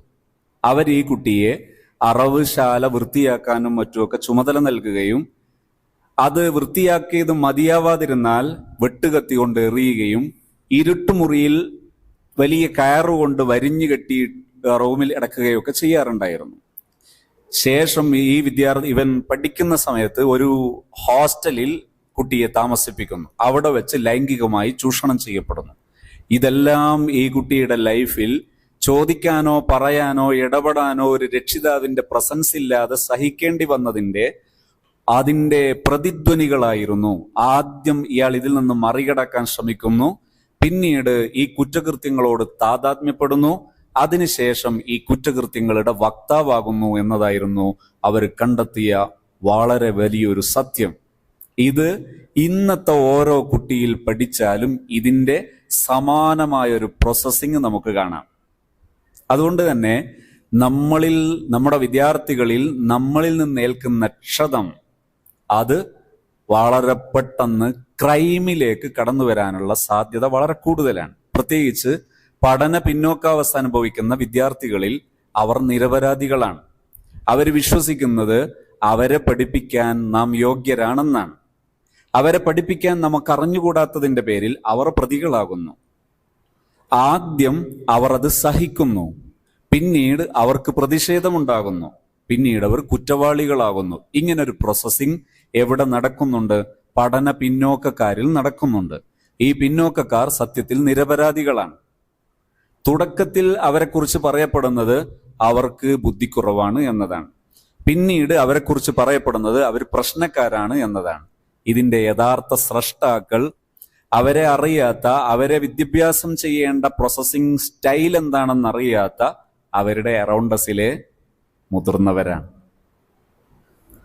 അപ്പൊ ഏതായാലും നമ്മുടെ അടുത്ത ഒരു ചോദ്യങ്ങളിലൂടെ തന്നെ പോകുന്നതാണ് കൂടുതൽ നല്ലത്. ഇതുപോലെ അത് ചോദിച്ചതുപോലെ റിയൽ മാറ്റേഴ്സിലൂടെ പോരുകയാണെങ്കിൽ വളരെ ഭംഗിയായിട്ട് നമ്മൾ നേരിടുന്ന ഒരു ക്ലാസ് റൂം നേരിടുന്ന ഏറ്റവും മേജറായ ഇഷ്യൂസ് അത് നമുക്ക് മറികടക്കാൻ കഴിയും. ഇനി ഞാൻ സംസാരിക്കുമ്പോൾ പൊതുവെ ഒരു ഇന്റഗ്രേഷൻ ചെയ്യാൻ, അഥവാ ഒരു ഇൻസ്റ്റിറ്റ്യൂട്ട് എങ്ങനെ ഇന്റഗ്രേറ്റ് ചെയ്യാം, സമഗ്രമാക്കാം എന്നതിന്റെ സൈഡിലൂടെ സഞ്ചരിക്കുക എന്നതാണ് എൻ്റെ ഒരു സ്റ്റൈൽ. അപ്പൊ ഞാൻ അങ്ങനെ സഞ്ചരിക്കാം. ഇതിൽ കുറച്ച് ഭാഗങ്ങൾ ഞാൻ നേരത്തെ പറഞ്ഞു. പാരന്റൽ ഇൻവോൾവ്മെന്റ് ആണ് എന്തിനു പകരം വെൽക്കം.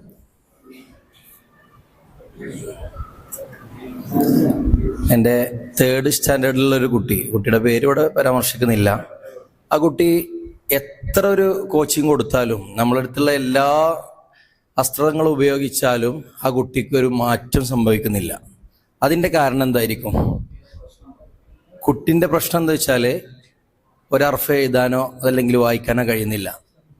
എന്നാൽ അതിന് ശ്രമിക്കുന്ന കുട്ടിയാണെങ്കിൽ നമുക്കൊരു സന്തോഷം ഉണ്ടാവും. നമ്മൾ എത്ര ആ കുട്ടിയെ സീക്രട്ടായിട്ട് വിളിച്ചു പറഞ്ഞാലും ആ കുട്ടിയിലൊരു മാറ്റമില്ല. എന്നാൽ രക്ഷിതാക്കളെ സമീപിച്ചു, പക്ഷെ അവരോട് പറഞ്ഞിട്ടും മാറ്റില്ല. അപ്പോൾ ഞാൻ മറ്റുള്ള ടീച്ചേഴ്സിനോട് ചോദിച്ചു, നിങ്ങളെ സബ്ജക്റ്റ് എങ്ങനെയാണ്? ഇങ്ങനെ തന്നെയാണോ? ഓൾ സബ്ജക്റ്റ് ഇതാണ് അവസ്ഥ. ഇതിനുള്ള കാരണം എന്തായിരിക്കും? അറിയില്ല. പിന്നെ ക്ലാസ്സിൽ അശ്രദ്ധയാണ്. നമ്മൾ പറയുന്നതൊന്നും ശ്രദ്ധിക്കൂല, വർക്ക് ബുക്ക് കംപ്ലീറ്റ് അല്ല, ഇങ്ങനെയുള്ള എല്ലാ സംഭവങ്ങളും നമ്മൾ ആ കുട്ടി നമ്മൾ ചീത്ത പറഞ്ഞിട്ടോ ഒന്നും കാര്യമില്ല. പേഴ്സണലായിട്ട് ഞാൻ ഒരുപാട് അന്വേഷിച്ചിട്ടുണ്ട്, പക്ഷെ കണ്ടെത്താൻ പാരൻസ് ഗൾഫ് ടീമാണ്. അപ്പോൾ ആ കുട്ടി കുറച്ചു കാലം ഇവിടെ ഇല്ലായിരുന്നു, പിന്നെ ഇടയ്ക്ക് വന്നു. അപ്പോൾ എല്ലാത്തിലും ഒരു പിന്നോക്ക അവസ്ഥ എന്താണെന്നുള്ളത് മനസ്സിലായിട്ടില്ല. ഇതാണ് ചോദിക്കാൻ നല്ല രീതി. സന്തോഷം. ഈ കുട്ടിയെ എന്ത് ചെയ്യണം? ഞാൻ നേരത്തെ പറഞ്ഞ പ്രോസസ്സിങ് സ്റ്റൈൽ ഇത് തന്നെയാണ് വേണ്ടത്. അഥവാ ആദ്യം ഞാൻ നേരത്തെ പറഞ്ഞ PR ഓക്കെ ആണോ, ഇനി ഞാൻ എപ്പോൾ പറയുമ്പോൾ PR എന്നേ പറയുള്ളൂ, നമ്മുടെ PR ഓക്കെ ആണോ എന്നത് ഉറപ്പ് വരുത്തണം. അവിടെ ശ്രദ്ധിക്കേണ്ട ഒരു വശം കൂടി നല്ലതാണ്. ഒരു ടീച്ചർ PR പ്രാക്ടീസ് ചെയ്യേണ്ടത് എങ്ങനെയാണ്? അതായത് ചിലരൊക്കെ പറയും PR ഉണ്ട് എന്ന് പറയും. PR അംഗീകരിക്കപ്പെടണമെങ്കിൽ അത് പ്രാക്ടീസ് ചെയ്യണം. പ്രാക്ടീസ് ചെയ്യേണ്ടത് എങ്ങനെയാണ്? 3 സ്റ്റെപ്പുകൾ ചെയ്യുമ്പോഴാണ് പ്രാക്ടീസ് ആകുന്നത്. 3 സ്റ്റെപ്പുകൾ ചെയ്യുമ്പോഴാണ് പ്രാക്ടീസ് ആകുന്നത്. ഇതിന് പറയുന്ന ഷോർട്ട് ഫോം ആണ് DRS, ഡൂയിങ്, റെക്കോർഡിംഗ്, ഷെയറിംഗ്. ഈ പ്രോസസ്സിംഗ് മെത്തേഡിൽ പ്രാക്ടീസ് ചെയ്യുമ്പോഴാണ് നമ്മുടെ ഒരു ക്വാളിറ്റി നാം പ്രാക്ടീസ് ചെയ്തവരായി മാറുന്നത്. ഞാനിത് പറയുമ്പോൾ ഒന്നുകൂടി പറയാം. ഞാൻ ഓസ്ട്രേലിയയിൽ 10 വർഷത്തിലധികം 12 വർഷത്തോളം ഓസ്ട്രേലിയയിൽ ടീച്ചിങ് എക്സ്പീരിയൻസ് ഉള്ള ഒരു അധ്യാപകൻ അവരുമായിട്ട് സംവദിക്കാനിടയായി. അവരെന്നോട് പറഞ്ഞു, സെയിം മെത്തേഡാണ് നമ്മളവിടെ ഉപയോഗിക്കുന്നത്, പക്ഷേ അവിടെ നമ്മുടെ സ്കില്ലല്ല, ഇവിടെ നിയമമാണ്.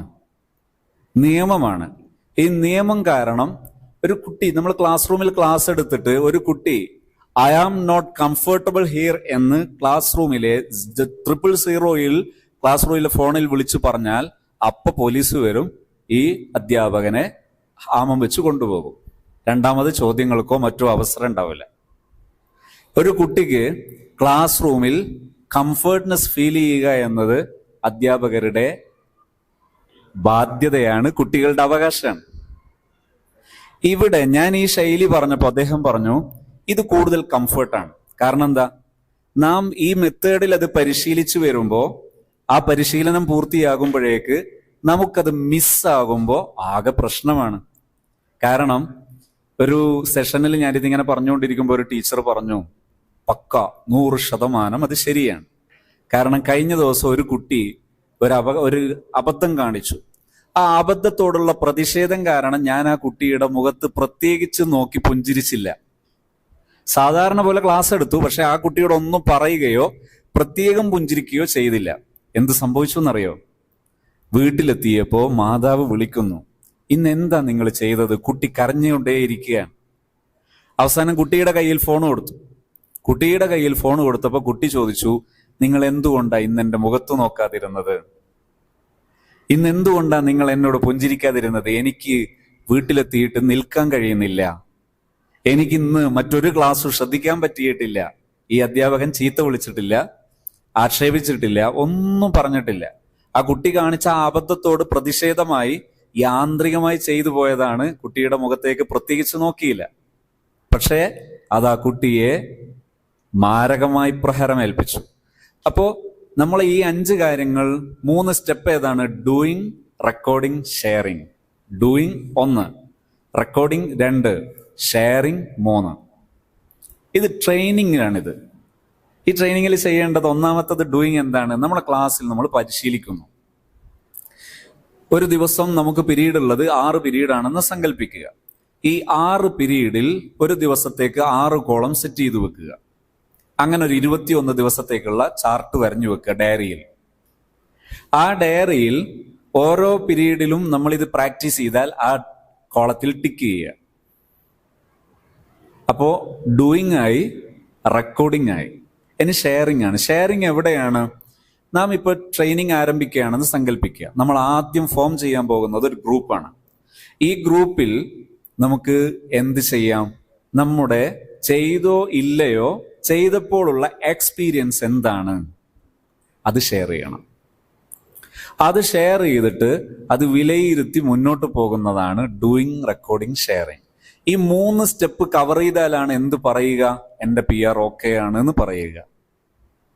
ഡൺ, ഞാൻ ചെയ്തു എന്ന് പറയൽ ഈ 3 സ്റ്റെപ്പുകൾ കവർ ചെയ്യുമ്പോഴാണ്.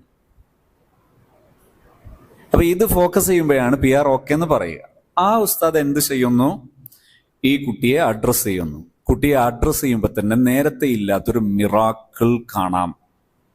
അതെന്താ? ആ കുട്ടി സംസാരിക്കും. നമ്മുടെ ആറ്റിറ്റ്യൂഡ് ചെറുതായിട്ടൊന്ന് മാറ്റണം. എന്താ? ഉസ്താദ് പറഞ്ഞു, ഇവന് ശ്രദ്ധിക്കുന്നുണ്ടെങ്കിൽ കുഴപ്പമില്ലായിരുന്നു, ശ്രമിക്കുന്നുണ്ടെങ്കിൽ കുഴപ്പമില്ലായിരുന്നു. സത്യത്തിൽ എവിടെയാ പ്രശ്നം? ആ കുട്ടിക്ക് ശ്രദ്ധിക്കാൻ അല്ലെങ്കിൽ ശ്രമിക്കാൻ പറ്റാത്ത തരം ഒബ്സ്റ്റാക്കിൾസ് അതിൻ്റെ മുമ്പ് നമ്മിലൂടെ കടന്നുപോയിട്ടുണ്ടാകണം. 90% നമ്മളത് അറിയില്ല. നമ്മുടെ കാൽക്കുലേഷൻ എന്താണ്? എല്ലാ കുട്ടികളും ഒരുപോലെയാണ് എന്നാണ്. ഓരോ കുട്ടിയെ അനുഭവിക്കുന്ന പ്രശ്നങ്ങൾ ഉണ്ടാകും. ഫോർ എക്സാമ്പിൾ, ഞാൻ ആ കുട്ടിയുടെ ഫാമിലിയെ കുറിച്ച് ചോദിച്ചു. ഫോറിനേഴ്സ് ആണെന്ന് പറഞ്ഞു, അല്ലെങ്കിൽ ഗൾഫ് പ്രവാസികളാണെന്ന് പറഞ്ഞു. പ്രവാസികളാണെങ്കിൽ നല്ലൊരു ശതമാനം ഫാമിലി റിലേഷൻ മിസ്സിങ് ഉണ്ടാകാം. ഫോർ എക്സാമ്പിൾ, ഞാൻ മറ്റൊരു സംഭവം പറഞ്ഞാൽ എളുപ്പം മനസ്സിലാവും. ഒരിക്കല് ഒരു ചെറിയ ക്ലാസ് റൂം, അതിൽ ഞാൻ ഈ പറഞ്ഞ സംഗതിയൊക്കെ പ്രാക്ടീസ് ചെയ്തൊരു സ്കൂളായിരുന്നു. അതിൽ ഈ ടീച്ചർ എന്നോട് പറഞ്ഞു, മോണ്ടിസോറി ടീച്ചർ കൂടിയാണ്, നിങ്ങൾ പറഞ്ഞത് ചില സമയം കുറേയൊക്കെ ഓക്കെയാണ്, ചില സമയം ഇത് ശരിയാവില്ല എന്ന് പറഞ്ഞു. ഞാൻ ചോദിച്ചു, എവിടെയാ പ്രശ്നം? അപ്പൊ പറഞ്ഞു, എൻ്റെ ക്ലാസ്സിൽ ഒരു ചെറിയ ക്ലാസ് കേട്ടോ, മോണ്ടിസോറി എന്ന് പറയുന്നത് നിങ്ങൾക്ക് അറിയാലോ, ഒരു കുട്ടിയുണ്ട്. ആ കുട്ടി ഉണ്ട് എന്ന് പറഞ്ഞ രംഗം കൂടി പറയാം. ഞാനും പ്രിൻസിപ്പൽ സാറും കൂടെ ഭക്ഷണം കഴിക്കാൻ വേണ്ടി പോവുകയാണ്. ഭക്ഷണം കഴിക്കാൻ വേണ്ടി പോകുമ്പോൾ ഈ മോണ്ടിസോറി ക്ലാസ്സിന്റെ അടുത്തുകൂടെയാണ് പോകുന്നത്. അപ്പൊ മോണ്ടിസോറി ക്ലാസ്സിന്റെ അടുത്തെത്തിയപ്പോൾ ഒരു പ്രത്യേക ശബ്ദം, വലിയൊരു ശബ്ദം.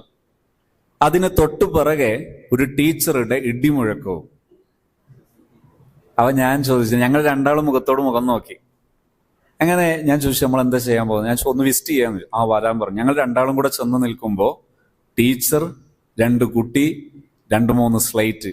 ഇതാണ് ഇവിടുത്തെ പ്രവൃത്തി പദം.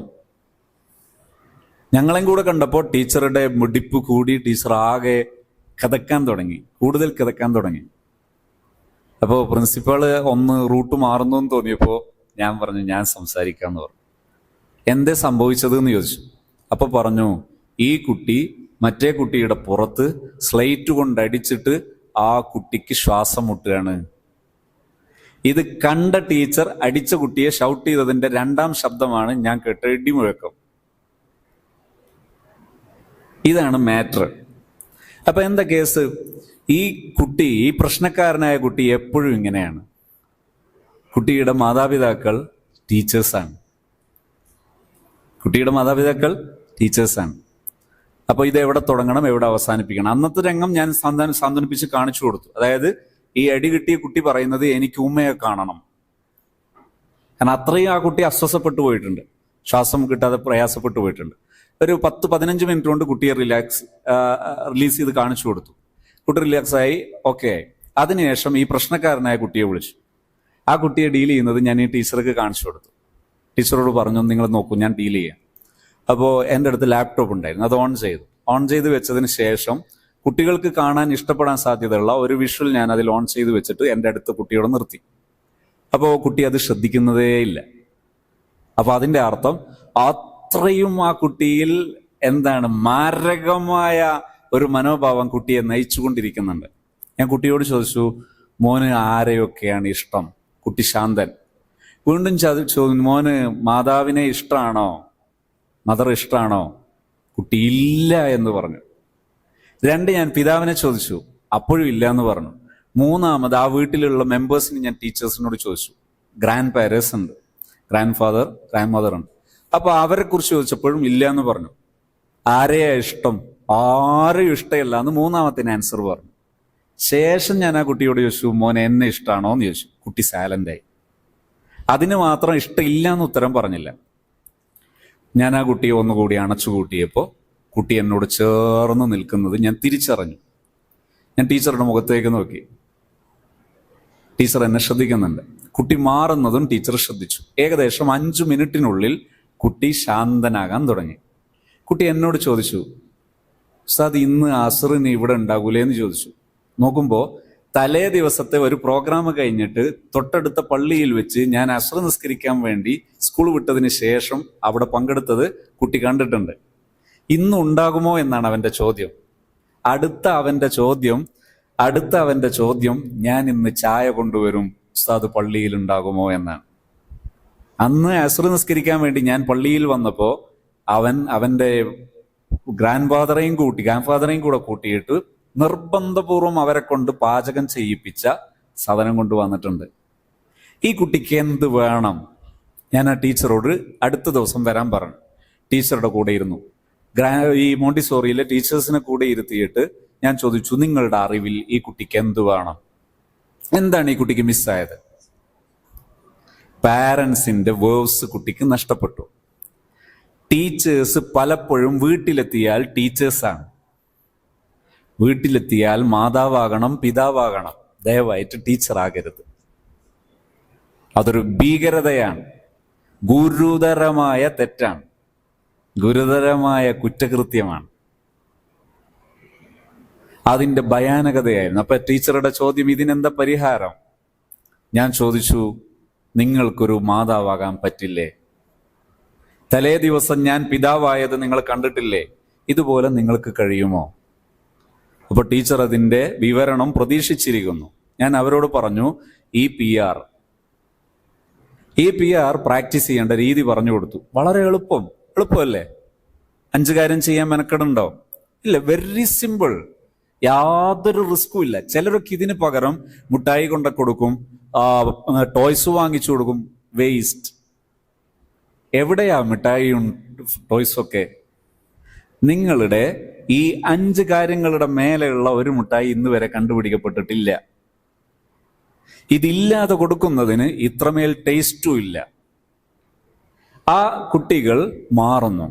ഏതാനും നിമിഷങ്ങൾ കൊണ്ട്, ദിവസങ്ങൾ കൊണ്ട് മാറുന്നു. തൊട്ടടുത്ത ദിവസം ഞാൻ ആ സ്കൂളിൽ ഇരിക്കുകയാണ്. സ്കൂളിൽ എൻ്റെ ഒരു കുറച്ച് തുടർച്ചയായിട്ടുള്ള ഒരു ഒബ്സർവേഷൻ കൂടി ഉണ്ടായിരുന്നു. ഓഫീസിലിരിക്കുന്ന സമയത്ത് ടീച്ചറെ ഓടി വന്നിട്ട് ചോദിക്കുന്നു, സാർ ഒന്ന് പുറത്തേക്ക് ഇറങ്ങുമെന്ന്.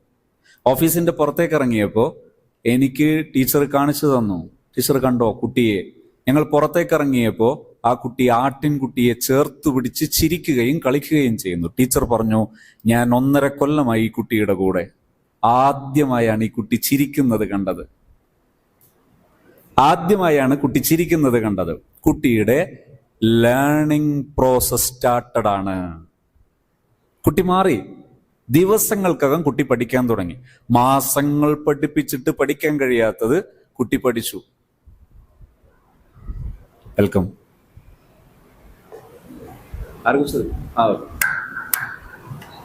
അപ്പൊ ഇവിടെയാണ് സ്റ്റാർട്ട് ചെയ്യുന്നത്. ഉസ്താദിന് എന്റെ ഇത് മനസ്സിലായല്ലോ പോയിന്റ്.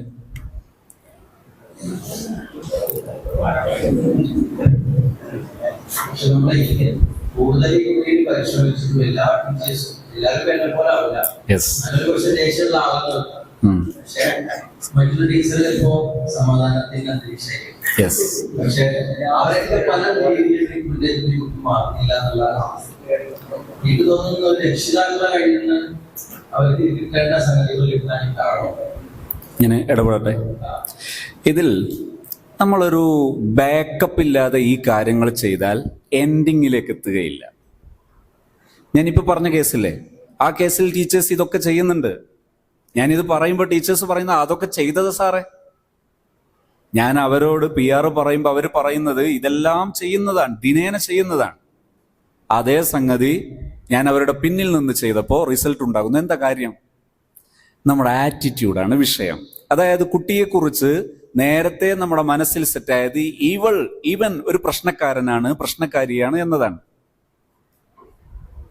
ഇങ്ങനെ ഒരു 4-5 കേസ് അവിടെ മാത്രം ഞാൻ കണ്ടതുണ്ട്. ഇങ്ങനെ ആയിരക്കണക്കിന് കേസുകളാണ് എൻ്റെ സംസാരത്തിന്റെ പിൻബലം. ഇവിടെ ഞാൻ പറയുന്നത്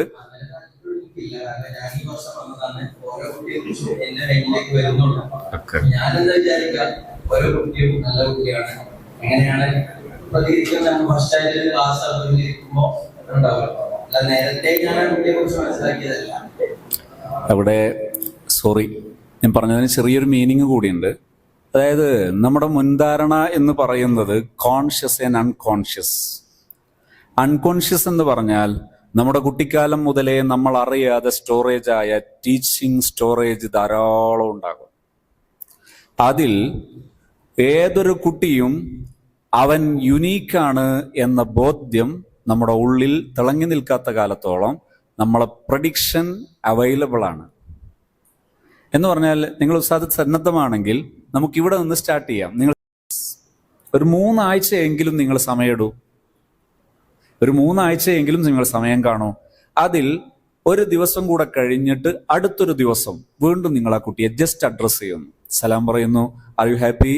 ആ കുട്ടിയോട് സംസാരിച്ചിട്ട് ചോദിക്കുന്നു, മോൻ എന്തെങ്കിലും പറയാനുണ്ടോ? ഏതെങ്കിലും വിഷയത്തിൽ മോൻ പ്രയാസം നേരിടുന്നുണ്ടോ? ഞാൻ സഹായിക്കണോ? വെയിറ്റ്. ഒരനക്കം വേരിയേഷൻ ഉണ്ടോ? You can change his. ആ കുട്ടിയെ നിങ്ങൾക്ക് ചേഞ്ച് ചെയ്യാൻ പറ്റും. തീർച്ചയായിട്ടും ചേഞ്ച് ചെയ്യാൻ പറ്റും. നല്ല മാറ്റങ്ങൾ ഉണ്ടാക്കാൻ പറ്റും. ഓക്കെ. പഴയ കാലത്തെ ടീച്ചേഴ്സ് ഞാൻ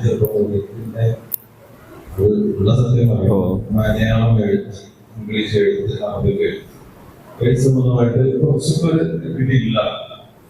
അതേപോലെ തന്നെ ഇപ്പോ ഡിഗ്രി കഴിഞ്ഞപ്പോ ഉഷാറായി എഴുതാനൊക്കെ എഴുത്ത് പഠിക്കാനുള്ള കാരണം എന്താണെന്ന് വെച്ചാൽ അതെല്ലാം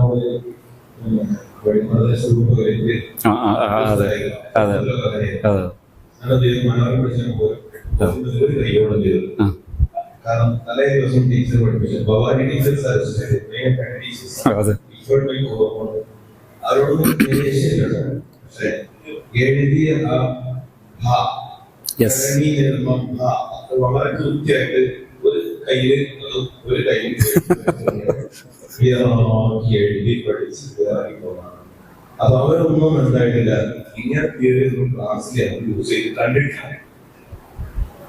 സ്നേഹവും കാര്യങ്ങളൊക്കെ ഈ ഭക്ഷണം കഴിക്കുന്ന സമയത്ത് കൊണ്ടോ ഭക്ഷണം കഴിപ്പിക്കും ഒക്കെ റെഡിയാണ്. പക്ഷെ ഈ ക്ലാസ്സിൽ ഇങ്ങനെ അക്കൂട് കാര്യങ്ങൾ ചെയ്ത് കാണില്ല. അപ്പൊ പ്രയോഗവൽക്കരിക്കുകയും നമുക്ക് അവരിൽ കാണേണ്ടി വരും. എന്നിട്ട് നമ്മളെന്തായി പഠിച്ചു, നമ്മളെന്തായി എന്തെങ്കിലും രീതിയിൽ ഇപ്പോഴും പഠിക്കണം താല്പര്യമുണ്ട്. പക്ഷെ ഏജ് കൊണ്ട് തന്നെ പഠിച്ചോണ്ട് കാര്യമൊന്നുമില്ലാതെ ഇപ്പോഴാണ് ഈ പുതിയ ടൈറ്റേഴ്സും കാര്യങ്ങളൊക്കെ വരുന്നത്. അതുകൊണ്ട് നേരത്തെ ഉള്ളതാണോ പ്രയോജനം? എനിക്ക് തോന്നുന്നു നേരത്തെ ഉള്ളതാണോ ഒരു സംശയം. ഇതിനെന്തെങ്കിലും പറയട്ടെ. ഇവിടെ നമ്മൾ വിലയിരുത്തേണ്ടത് ഈ ഹ്യൂമൻ ഹിസ്റ്ററിയാണ്.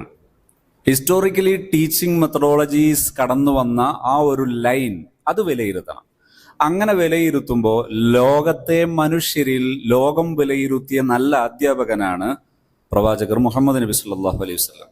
പ്രവാചകൻ പഠിപ്പിക്കാൻ സ്വീകരിച്ച രീതിയാണ് ബശ്ശിറു വല തുനഫിറു. നിങ്ങൾ ക്ലാസ് എടുപ്പിക്കുമ്പോൾ ഹാപ്പിയസ്റ്റ് മോഡിലെ ക്ലാസ് എടുക്കാവൂ, ലതുനഫിറു, മടുപ്പിക്കരുത്. അതിൻ്റെ എക്സ്പ്ലനേഷനാണ് ഞാൻ പറഞ്ഞത്. അതിലെ ഓരോ വേർഡും നിങ്ങൾ പുഞ്ചിരിക്കണം എന്ന് പറഞ്ഞത് പ്രമാണബദ്ധമാണ്. നിങ്ങൾ ഫേസ് ചെയ്യണമെന്ന് പറഞ്ഞത് പ്രമാണത്തിലുള്ളതാണ്. അതെല്ലാം പ്രാക്ടിക്കൽ നേരത്തെ ഉള്ളതാണ്. ഇനി പുരാതന ഭാരതീയ സംവിധാനം എടുത്ത് പഠിച്ചാലും അവിടെയും ഇങ്ങനെ തന്നെ ആയിരുന്നു. വലിയ മഹർഷിമാരും പണ്ഡിതന്മാരും അവരെല്ലാം അധ്യാപനത്തിന് സ്വീകരിച്ച ശൈലി ഇതായിരുന്നു. പിന്നെ ഇടക്കാലത്ത് വിദ്യാഭ്യാസം വികസിക്കുമ്പോൾ ഞാൻ പലപ്പോഴും വിലയിരുത്തുന്നത് ഈ മനുഷ്യ ചരിത്രം പഠിച്ചാൽ ഈ ഇംഗ്ലീഷുകാർ അവർ വിദ്യാഭ്യാസത്തിന്റെ വക്താക്കളായി വളർന്നവരല്ല. അവർ വിദ്യാഭ്യാസത്തെ ഉപയോഗിച്ചത് അവരുടെ ഭൗതിക വികസനങ്ങൾക്ക് വേണ്ടി മാത്രമാണ്. ഭാരതീയർ വിജ്ഞാനത്തെ ഉപയോഗിച്ചത് മാനുഷിക വിഭവത്തെ എൻഹാൻസ് ചെയ്യാൻ വേണ്ടിയാണ്. ഇസ്ലാമിക് ഹിസ്റ്ററി പഠിച്ചാലും ഇസ്ലാമിക് ഹിസ്റ്ററിയിൽ പരിശുദ്ധ ഖുർആനിൽ അഫല യൻദുറൂന ഇലൽ ഇബ്ലി കൈഫ ഖുലിഖത് വഇലൽ അർളി കൈഫ സുതിഹത് വഇലസ് സമായി കൈഫ ഈ പ്രയോഗങ്ങൾ astronomy, astrology, biology, zoology, botany ഇതെല്ലാം പഠിപ്പിക്കാൻ പ്രേരിപ്പിക്കുന്നത് കാണാം. അന്ന് ഇപ്പൊ കേരളീയ മതപണ്ഡിതന്മാർ 10 വാള്യമുള്ള ബോട്ടണി പുസ്തകം എഴുതിയത് കാണാം അറബിയിൽ. അപ്പൊ അവരെഴുതുന്ന കാലത്ത് ഇന്നത്തതുപോലെ അത് എന്തെല്ലാം ഈ സാമ്പത്തികമായ ലാഭം കിട്ടുന്നതല്ല. ഇന്ന് നിങ്ങൾ നോക്കൂ, ഇപ്പൊ കഴിഞ്ഞ 2G സ്പെക്ട്രം ഈ അഴിമതി വന്ന സമയത്ത് എത്ര കോടിയുടേതാണ് അഴിമതി. അതിന്റെ അർത്ഥം സാറ്റലൈറ്റ് ലോകം അത്രയേറെ സാമ്പത്തിക വരുമാനം ഉണ്ടാക്കാൻ പറ്റുന്ന ഒരു ലോകമാണെന്ന്. അങ്ങനെ ആയതിനു ശേഷമാണ് വിജ്ഞാനത്തെ ഇംഗ്ലീഷുകാര് അഥവാ വെസ്റ്റേൺസ് എടുത്തത്. അതിനു മുമ്പേ വിജ്ഞാനത്തിന്റെ വക്താക്കളായ ഈ ഇസ്ലാമിക് സ്കോളേഴ്സ്, പണ്ഡിതന്മാർ, ഭാരതീയ പുരാതന സംവിധാനത്തിലെ മഹർഷിമാർ, ഇവരെല്ലാം ഈ ശൈലി ഫോളോ ചെയ്തവരാണ്. ഇവര് വന്നപ്പോൾ രാജ്യത്ത് വിദ്യാഭ്യാസം കൊണ്ടുവന്നത് മാനുഷികമായി മനുഷ്യരെ ഉഷാറാക്കാനല്ല, അവർക്ക് ജോലിക്ക് ആളെ കിട്ടാനാണ്. അപ്പോഴൊക്കെയാണ് ഈ വിദ്യാഭ്യാസ സംവിധാനത്തിൽ ചവിട്ടും കുത്തും വന്നത്. അത് ചിലപ്പോ മതസംവിധാനങ്ങളിൽ വരെ കടന്നു വന്നു എന്ന് വിശ്വസിക്കുന്ന ആളാണ്. ചരിത്രം പഠിക്കുമ്പോൾ അങ്ങനെയാണ് എനിക്ക് തോന്നാറുള്ളത്. ഏതായാലും ഇത് നേരത്തെ ആ പ്രവാചക സല്ലല്ലാഹു അലൈഹി വസല്ലം മുതലേ ഉള്ള ഒരു മാർഗനിർദ്ദേശമാണ്. ഞാൻ പലപ്പോഴും മനസ്സിലാക്കാറുണ്ട്, ഞാൻ 8 കൊല്ലം എൻ്റെ സിറാജുൽ ഹുദയിൽ പഠിച്ച കാലം ഒരു തവണ പോലും ഞാൻ തല്ലുകൊണ്ടിട്ടില്ല.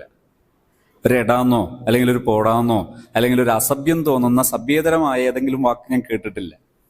എൻ്റെ ഗുരുനാഥൻ അവരുടെ ഉസ്താദിൽ നിന്ന് കേട്ടിട്ടില്ല.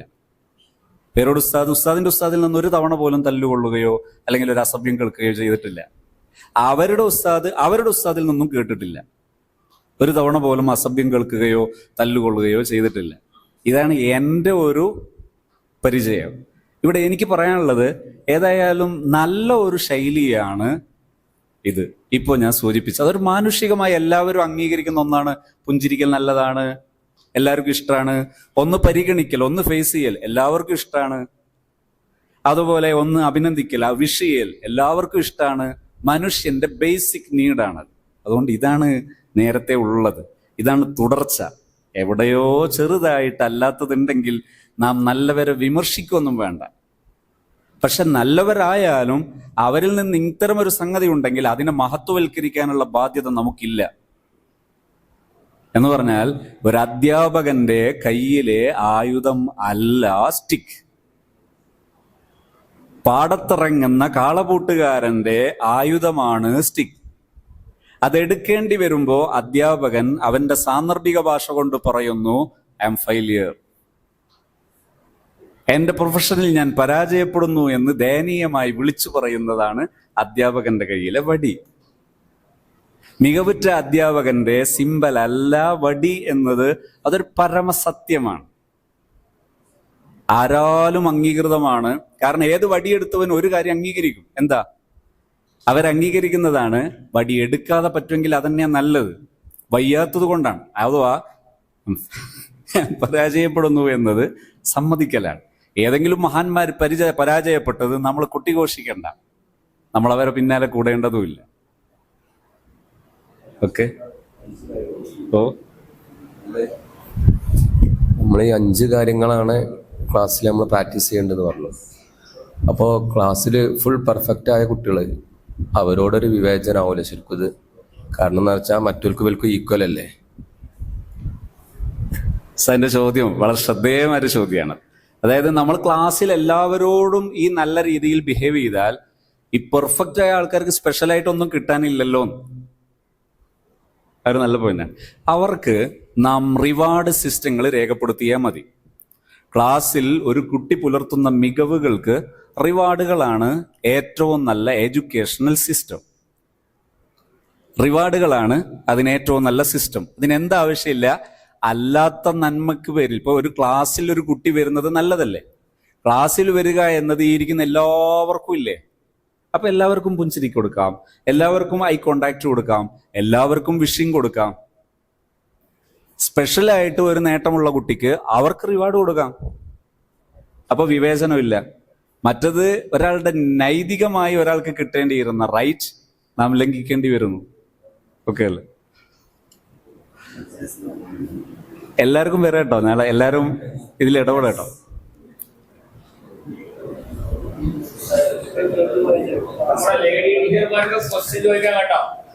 നിങ്ങളെ മനസ്സിലെ ക്വസ്റ്റ്യൻസ് ആണ് ചോദിക്കുന്നതെങ്കിൽ ഓക്കെ, അല്ലെങ്കിൽ നിങ്ങൾ ചോദിക്കാം. യെസ്, ഞാൻ നിങ്ങളെ അവഗണിക്കുന്നു തോന്നരുത് കേട്ടോ. U are welcome. ക്ലാസ്സിലേക്ക് എത്തുമ്പോൾ പിന്നെ വടിയെടുക്കാൻ കഴിയുന്നില്ല. അതിനെന്തെങ്കിലും മാർഗം ഉണ്ടോ? സാർ ചോദിച്ചത് ഇതെല്ലാം കേട്ട് ക്ലാസ് റൂമിൽ പോകുമ്പോൾ വടിയെടുക്കരുതെന്നൊക്കെ കരുതും, പക്ഷെ അവിടെ എത്തുമ്പോൾ പിന്നെയും വടിയെടുക്കേണ്ടി വരുന്നു. നല്ല ചോദ്യമാണ്.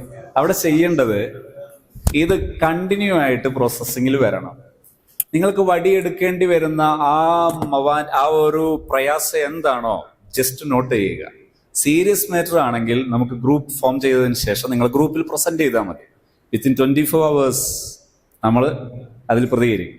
അങ്ങനെ നമ്മൾ ഒന്നിച്ചൊരു സഞ്ചാരം, ഒന്നിച്ചൊരു ജേണി, ആ ജേണിയിലൂടെ നമുക്ക് റിസൾട്ട് ഉണ്ടാക്കാം. പഠിക്കാൻ കഴിയുന്നില്ല. യെസ്, അതില് കുട്ടികൾക്ക് പ്രതിഷേധം ഉണ്ടായിട്ടല്ല, പക്ഷെ പഠിക്കാൻ പറ്റുന്നില്ല.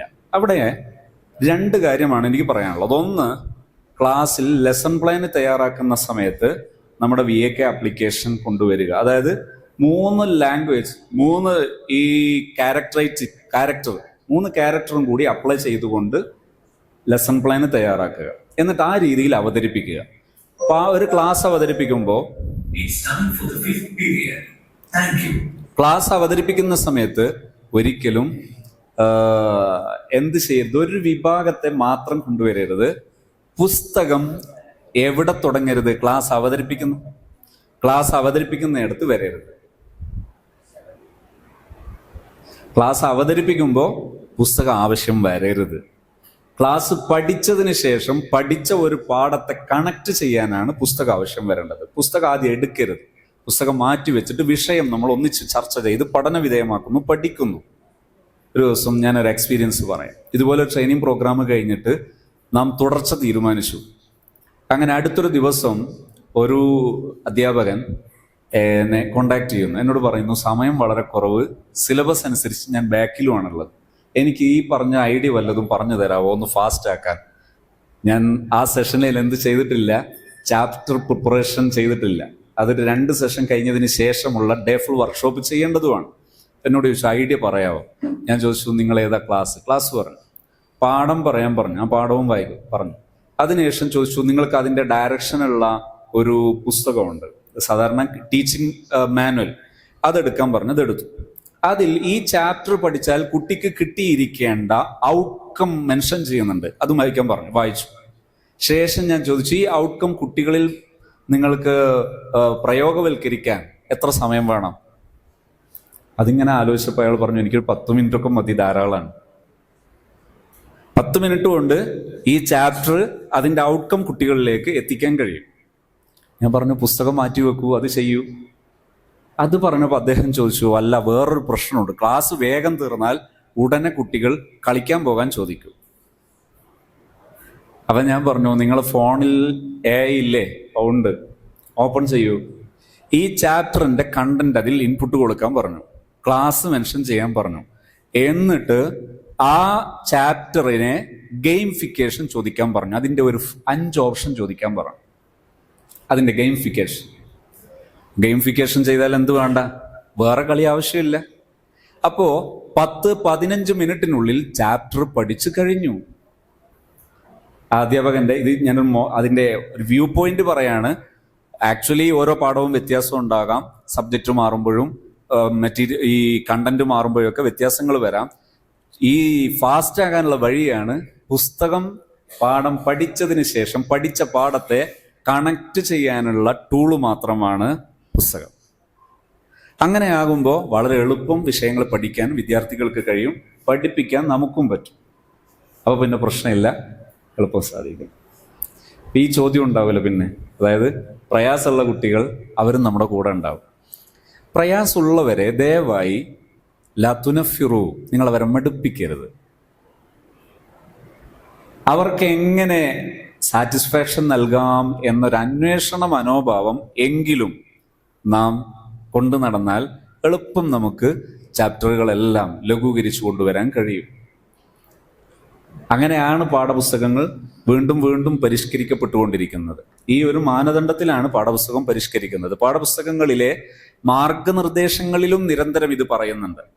അക്കാദമിക് വിഷയങ്ങളിലായാലും മോറൽ ഏരിയയിലാണെങ്കിലും ഈ നിർദ്ദേശം നിരന്തരം സ്റ്റേറ്റ് ലെവലിൽ മാർഗനിർദ്ദേശം നൽകുന്നുണ്ട്. അതുകൊണ്ട് തന്നെ നമ്മൾ ഈ ഒരു ആറ്റിറ്റ്യൂഡിൽ ഈ ആംഗിളിൽ നമ്മുടെ ടീച്ചിങ് സംവിധാനത്തെ കൊണ്ടുവരാൻ ശ്രമിച്ചാൽ കുറഞ്ഞ കാലം കൊണ്ട് നമുക്ക് നല്ലൊരു ആവിഷ്കാരം നടത്താൻ കഴിയും.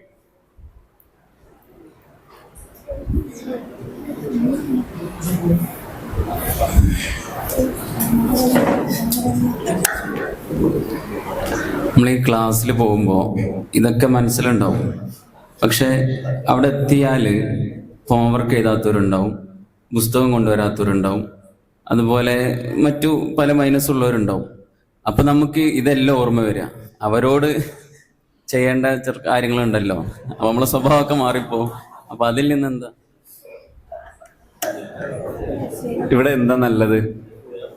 IDR ആണ് വേണ്ടത്. അതായത് ഇപ്പൊ ഒരു പഠിക്കാത്തൊരു പാഠത്തെ ഇന്ന് പടിയെടുത്തത് കൊണ്ട് പഠിയോ? ഇല്ല. സത്യം പറയുകയാണെങ്കിൽ നമ്മുടെ ടീച്ചിങ്ങിൽ എവിടെയോ സംതിങ്. എൻ്റെ സംഭവം പറയാം. ഒരു ദിവസം എൻ്റെ വളരെ പ്രിയപ്പെട്ട, വളരെ നല്ലൊരു പ്രായമുള്ള ആളാണ്, പക്ഷെ സജീവാണ് ആള്. അയാൾ ലൈഫ് എൻറിച്ച്മെന്റ് ട്രെയിനിങ്ങിന്റെ ഒരു 3-4 ഇതിൽ വന്നു, സെഷനിൽ വന്നു. അപ്പോൾ ടീച്ചിങ് ഉഷാറായി.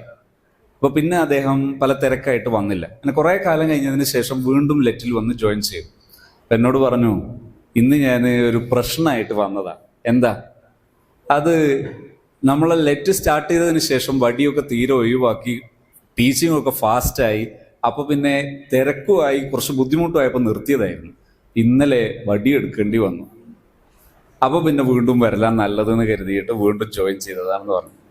ഞാൻ അദ്ദേഹത്തോട് ചോദിച്ചു, ഉണ്ടായ സംഭവം ഒന്നും കൂടി പറയാമോ? അദ്ദേഹം പറഞ്ഞു, 5ാം ക്ലാസ്സിൽ ഒരു പാഠം 3 തവണ ഞാൻ പാടെടുത്തു. 3 തവണ ഞാൻ പാടെടുത്തു. 4ാമത്തെ ദിവസം വീണ്ടും കുട്ടികൾ പഠിക്കാതെ വന്നു. അപ്പം എനിക്ക് ദേഷ്യം വന്നു. ഞാൻ വടിയെടുത്തു. അപ്പം ഞാൻ ചോദിച്ചു, നല്ല തമാശയൊക്കെ പറയാൻ പറ്റുന്ന നല്ല സ്നേഹബന്ധമുള്ള ആളാണ്. അതുകൊണ്ട് ഞാൻ ചോദിച്ചു, അവിടെ സത്യം പറയുകയാണെങ്കിൽ നമ്മളൊരു അധ്യാപകരാണെന്ന വിശ്വാസത്തിൻ്റെ അടിസ്ഥാനത്തിൽ 3 ക്ലാസ്സിൽ നമ്മളെ കൂടെ ഇരുന്ന് തന്നിട്ട് ആ കുട്ടികളെ ആ പാഠം പഠിപ്പിക്കാൻ കഴിയാത്തതിൻ്റെ പേരിൽ ആരെയായിരുന്നു പണിഷ് ചെയ്യേണ്ടിയിരുന്നത്? സത്യം ആലോചിച്ച് നോക്ക്. 3 ക്ലാസ്സിൽ നമ്മളെ വിശ്വസിച്ച് നമ്മളെ കൂടെ ഇരുന്നു. നമ്മളെ വിശ്വസിക്കുക എന്ന് പറഞ്ഞാൽ നമ്മളെ ക്ലാസ് റൂമിലേക്ക് അവർ വരുന്നത് നമ്മളെ വിശ്വസിച്ചിട്ടാണ്. വിലപ്പെട്ട സമയം എത്ര കോടികൾ കൊടുത്താലും ഇതിന് പകരം കിട്ടൂല. അത്ര വിലപ്പെട്ട സമയം ക്ലാസ് റൂമിൽ ചെലവഴിക്കുന്നു നമ്മുടെ പ്രിയപ്പെട്ട മക്കൾ, നമ്മളെ വിശ്വസിച്ചിട്ട്. എന്നിട്ട് അവർക്ക് ഈ പാഠം കിട്ടിയില്ല എങ്കിൽ എവിടെയാ തിരുത്തൽ? എവിടെയാ തുടങ്ങേണ്ടത്? ടീച്ചിങ്ങിൽ തിരുത്തണം. ടീച്ചിങ്ങിലാണ് തിരുത്തൽ വരേണ്ടത്. അവിടെ ഈ കുട്ടികളെ കൂടി പരിഗണിക്കാൻ കഴിയുന്ന വകുപ്പുകളുണ്ടോ എന്ന് അന്വേഷിക്കാൻ നിങ്ങൾ സന്നദ്ധമാണെങ്കിൽ ഞാൻ പറയുന്നു, അത് തെളിയിച്ചു തരാൻ നമുക്ക് കഴിയും.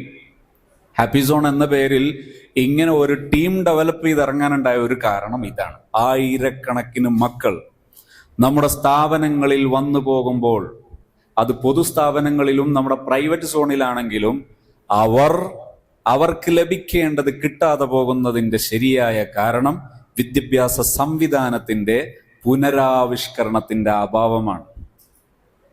അത് ചെയ്യാൻ നമുക്ക് ദൗത്യമുണ്ട്. അത് ചെയ്യാനുള്ള ബാധ്യതയും ആ ഒരു മാനുഷികമായ ഉത്തരവാദിത്വവും നമുക്കുണ്ട്. അത് കഴിയുമെന്ന് ബോധ്യപ്പെട്ടപ്പോൾ നിങ്ങൾ എൻ്റെ കൂടെ കാണുന്ന ഒരു ടീം, അവരും അത് ബോധ്യപ്പെട്ടപ്പോൾ അവരും കൂടെ നിൽക്കുന്നു, അവരും അധ്വാനിക്കാൻ സന്നദ്ധമാകുന്നു. ഞാൻ എൻ്റെ പ്രിയപ്പെട്ട ബഹുമാന്യരായ ഈ കാണുന്ന അധ്യാപക വൃത്തത്തോട് വളരെ സ്നേഹത്തോടെയും അതിലേറെ ആദരവോടെയും പറയുന്നു, നമുക്കിങ്ങനൊരു ബാധ്യതയുണ്ട്. സാധ്യമാണ് ഈ വിഷയം. പക്ഷേ സമയബന്ധിതമായി നാം പരിശ്രമിക്കണം. സമയബന്ധിതമായി നാം പരിശ്രമിക്കണം. അങ്ങനെ പരിശ്രമിക്കാൻ സന്നദ്ധമാണെങ്കിൽ തീർച്ചയായും ഈ പറയപ്പെട്ട വിദ്യാർത്ഥികളെ ഈ പറയപ്പെട്ട പ്രശ്നങ്ങളിൽ നിന്ന് നമുക്ക് മോചിപ്പിച്ചു കൊണ്ടുവരാൻ കഴിയും. അത് പക്ഷേ സഡൻ ആക്ഷന് പകരം നല്ല പ്ലാനിങ്ങോടുകൂടിയാണ് ചെയ്യേണ്ടത്. ഏതാ പ്രശ്നം? ഒന്നും കൂടി ഒന്ന് ഉസ്താദ് അതിന്റെ പെർട്ടിക്കുലർ ഏരിയയിലേക്ക് ഒന്ന് വാ. യെസ്, പുസ്തകം കൊണ്ടുപോരാത്തതിന് എന്താണ് ശരിക്കും ചെയ്യേണ്ടതെന്ന് ചോദിച്ചാൽ നിങ്ങൾ IDRൽ കുട്ടിയെ മെൻഷൻ ചെയ്യണം. കാരണം ക്ലാസ് ഏതാണ്? എത്ര കുട്ടികളാ? എത്ര കുട്ടികളെ ടോട്ടൽ? 43 കുട്ടികളിൽ 2, 3, 4 കുട്ടികൾക്ക് വേണ്ടി അവരുടെ ഇത്തരം ഒരു പ്രശ്നത്തിന് വേണ്ടി നിങ്ങൾ ആ ക്ലാസിന്റെ 40 ബാക്കിയുള്ള 40ഓളം കുട്ടികളുടെ ടൈം സ്പെൻഡ് ചെയ്യുന്നത് ന്യായമാണോ? അല്ല. അതുകൊണ്ട് നിങ്ങൾ എന്ത് ചെയ്യണം? IDR മെൻഷൻ ചെയ്യണം. IDR മെൻഷൻ ചെയ്യുക എന്നതാണ് അതിൻ്റെ ഏറ്റവും നല്ല പരിഹാരം. അങ്ങനെ ചെയ്തിട്ട് ഒരു മാസം നിങ്ങളൊന്ന് പരിശോധിച്ച് നോക്കൂ. പക്ഷേ ഈ വിഷയവും പരിശീലിക്കുമ്പോൾ DRS എങ്ങനെയാകുമ്പോൾ നിങ്ങൾ അതിനുവേണ്ടി വല്ലാതെ സമയം കളയണ്ട. ഇപ്പൊ എന്തായാലും ഇന്ന് ക്ലാസ്സിൽ പുസ്തകം കൊണ്ടുവരാതൊരു കുട്ടി, നിങ്ങൾ അവനെ തല്ലിയത് കൊണ്ട് ഇന്നെന്തായാലും പുസ്തകം ഉണ്ടാവില്ല. തല്ലിയ നമ്മുടെ മനസ്സൊന്ന് പരുക്കേൽക്കും, അല്ലെങ്കിൽ ചീത്ത വിളിച്ച നമ്മുടെ മനസ്സൊന്ന് പരുക്കേൽക്കും. അത് കേൾക്കുന്ന കുട്ടിയുടെ മനസ്സും ഒന്ന് വഷളാകും. ആ കുട്ടിയും അന്നത്തെ ക്ലാസ് ശ്രദ്ധിക്കാൻ പറ്റാത്ത പരുവത്തിലാകും. ഇനി നിങ്ങളൊന്ന് ആലോചിച്ചു നോക്കൂ. ഞാനൊരു മൂസാൻകുട്ടിയുടെ കഥ പറയാറുണ്ട്. ഡോക്ടർ ഫൈസൽ ഉളിയിൽ ഒരിക്കൽ ഒരു മാസികയിൽ എഴുതിയ അനുഭവമാണ്. ഒരു അധ്യാപകൻ രാവിലത്തെ ക്ലാസ് എടുത്തുകൊണ്ടിരിക്കുകയാണ്. ക്ലാസ് ഇങ്ങനെ ഗംഭീരമായി അവതരിപ്പിച്ചുകൊണ്ടിരിക്കുമ്പോൾ ഈ കൊച്ചുമോൻ ഇങ്ങനെ ഉറക്കു തൂങ്ങി എന്ത് ചെയ്യുന്നു? ഇങ്ങനെ തലകുത്തി ഇങ്ങനെ താഴ്ന്നുകൊണ്ടിരിക്കുന്നു. അപ്പോൾ ഈ അധ്യാപകന് അരിശം മൂത്തു. അയാളുടെ ആ അരിശത്തിന്റെ കടുപ്പം അനുസരിച്ച് തലക്കെട്ടൊന്ന് കൊടുത്തു. തല ഇങ്ങനെ ഡെസ്ക് മേൽ ഇടും എന്ന് പറഞ്ഞ് മുട്ടിയപ്പോൾ കുട്ടികളെല്ലാവരും ചിരിച്ചു. അധ്യാപകന് ഭയങ്കര ആഹ്ലാദമായി. ഞാനൊരു വലിയ കാര്യം ചെയ്തു എന്ന രീതിയിൽ അദ്ദേഹം ക്ലാസ് മുന്നോട്ട് പോയി. ക്ലാസ് കഴിഞ്ഞ് ഭക്ഷണം കഴിക്കാൻ വേണ്ടി ഇരിക്കുന്ന സമയത്ത് സഹപാഠിയായ ഒരു കുട്ടി വന്നിട്ട് പറഞ്ഞു, സാറേ, അവൻ ഇന്നലെ തീരെ ഉറങ്ങിയിട്ടില്ല. അവൻ്റെ ഉമ്മ വലിയൊരു മാരക രോഗിയാണ്. ആ ഉമ്മ ഇന്നലെയാണ് ഹോസ്പിറ്റലിൽ നിന്ന് ഇനി വീട്ടിലേക്ക് കൊണ്ടുപോയിക്കോന്ന് പറഞ്ഞിട്ട് കൊണ്ടുവന്നത്. രാത്രി മുഴുവനും അവൻ ഉമ്മയെ പരിചരിക്കാനിരുന്നതാണ്. അയൽവാസികളെല്ലാവരും നീ പോകണ്ടെന്ന് പറഞ്ഞതാ, പക്ഷെ അവൻ എന്നിട്ടും വന്നതാ, അവനോട് ഉറങ്ങിപ്പോയതാ. ഇത് കേട്ടപ്പോൾ തല്ലിയ അധ്യാപകന്റെ ഉള്ളം പകുത്തു. അയാൾ ഭക്ഷണം കഴിക്കാൻ കഴിയാഞ്ഞിട്ട് എഴുന്നേറ്റു. അദ്ദേഹം ഈ മൂസാൻകുട്ടിയുടെ വീട് അന്വേഷിച്ചു. വീട്ടിലേക്ക് ചെന്നു. വീട് ഒരു കുന്നും മലയും കയറി വേണം എത്താൻ. വാഹനത്തിൽ പോകാൻ പറ്റാത്ത സ്ഥലം. നടന്ന് വീടിനടുത്തെത്തുമ്പോഴേക്ക് വീടിന് ചുറ്റിലും ആളുണ്ട്. താർപ്പായി വലിച്ചു കെട്ടിക്കൊണ്ടിരിക്കുന്നു. അപ്പോഴേക്ക് വാർത്ത വന്നു, ഈ ഉമ്മ മരണപ്പെട്ടിരിക്കുന്നു. മാസങ്ങളായി ഹോസ്പിറ്റലിൽ കഴിയുന്ന ഈ മാതാവിനെ നിരന്തരം പരിചരിച്ചു കഴിയുന്ന ഈ മൂസാൻകുട്ടിയുടെ ഉറക്കിനെ തല്ലുന്നവൻ, അതുപോലെയുള്ള കാരണവശാൽ ഒരു പുസ്തകം മറന്നവനെ നാം അവരുടെ പ്രശ്നങ്ങളെ ജനറലൈസ് ചെയ്താൽ നാം അധ്യാപകരെന്ന തസ്തികയിൽ നിന്ന് മനുഷ്യരിൽ നിന്ന് പോലും എത്രയോ അകന്നു പോകും. മുൻധാരണകൾ ഉപേക്ഷിക്കുകയും പ്രശ്നങ്ങൾ കാംനെസ്സോടുകൂടെ ശാന്തതയോടുകൂടെ അഡ്രസ്സ് ചെയ്യുന്ന സ്വഭാവം ഉണ്ടായാൽ നമ്മൾ പ്രശ്നങ്ങൾ എളുപ്പം പരിഹരിക്കാൻ പറ്റും. പ്രശ്നങ്ങളെ ജനറലൈസ് ചെയ്യാതിരിക്കുക, എന്നാൽ എളുപ്പം ഇത്തരം പ്രശ്നങ്ങൾ തീർക്കാൻ പറ്റും. ഒന്നുകൂടി ശ്രദ്ധിക്കുക, ഈ അധ്യാപകൻ PR ഉള്ള അധ്യാപകനാണെങ്കിൽ, PR മറക്കൂലല്ലോ, PR ഉള്ള അധ്യാപകനാണെങ്കിൽ, ഈ അധ്യാപകൻ IDR ഉപയോഗിക്കുന്ന അധ്യാപകനാണെങ്കിൽ ആ അധ്യാപകന് ക്ലാസ്സിൽ ആശങ്ക ഉണ്ടാകൂല. ആ അധ്യാപകന്റെ സ്നേഹമുള്ള ഒരു വാക്ക് മതി ആ കുട്ടിക്ക് പുസ്തകം മറക്കില്ല. നിങ്ങളായിട്ട് സങ്കല്പിച്ചു നോക്കൂ. 44 പേരിൽ 43 പേരിൽ ഒരാൾ, പ്രത്യേക പരിഗണന ലഭിക്കാത്ത ഒരാളാണെങ്കിൽ നമ്മുടെ ജീവിതത്തിൽ ഒരുപക്ഷെ അത്തരം മറവികൾ സർവ്വസാധാരണമായിരിക്കാം. അതേസമയം ആ 44 കുട്ടികളിൽ തൻ്റെ ഗുരുനാഥൻ പ്രത്യേകമായി എൻ്റെ മുഖത്തേക്ക് നോക്കി ഒന്ന് ചിരിക്കുന്ന ഒരു അനുഭവം ഉണ്ടായാൽ നിങ്ങളൊന്ന് സങ്കല്പിച്ചു നോക്കൂ. ആ ഗുരുനാഥന്റെ ഒരു പുസ്തകം മറന്നു പോകുമോ? ആ ഗുരുനാഥൻ നമ്മൾ IDR മുമ്പിൽ വെച്ചിട്ട്, മോനെ ഈ പുസ്തകം മറന്നുപോയതിന് ഈ ഉസ്താദ് ഏത് ഹെൽപ്പാണ് ചെയ്തു തരേണ്ടെന്ന് ചോദിക്കുന്ന ഒരു രംഗം ഉണ്ടെങ്കിൽ നിങ്ങൾ ആ പുസ്തകം മറക്കുമോ എന്ന് സങ്കല്പിച്ചു നോക്ക്. നിങ്ങളെക്കാൾ ഒരുപക്ഷെ മുൻപന്തിയിലാണ് ആ കുട്ടി. ഇത് നിങ്ങൾക്ക് ബോധ്യപ്പെടും. Just try for it. Just ഒന്ന് ശ്രമിച്ചു നോക്കിയാൽ മതി. ജസ്റ്റ് ഒന്ന് ശ്രമിച്ചു നോക്കിയാൽ നിങ്ങൾക്കിത് പരമ യാഥാർത്ഥ്യമാണെന്ന് മനസ്സിലാകും. ഓക്കെ, ഏതായാലും ഈ ആറ്റിറ്റ്യൂഡ് സെറ്റ് ചെയ്യുക എന്നതാണ് പ്രധാനം. ഒന്നുകൂടി ഞാൻ വീണ്ടും അണ്ടർലൈൻ ചെയ്യുന്നു. ഒരു 4-5 അണ്ടർലൈൻ ഒന്നിച്ച് ചെയ്താൽ മതി. നമ്മുടെ മക്കൾ നമ്മുടെ മുന്നിൽ വരുമ്പോൾ അവർക്ക് ഹാപ്പിനെസ് കിട്ടുക എന്നത് നമ്മുടെ ബാധ്യതയാണ്.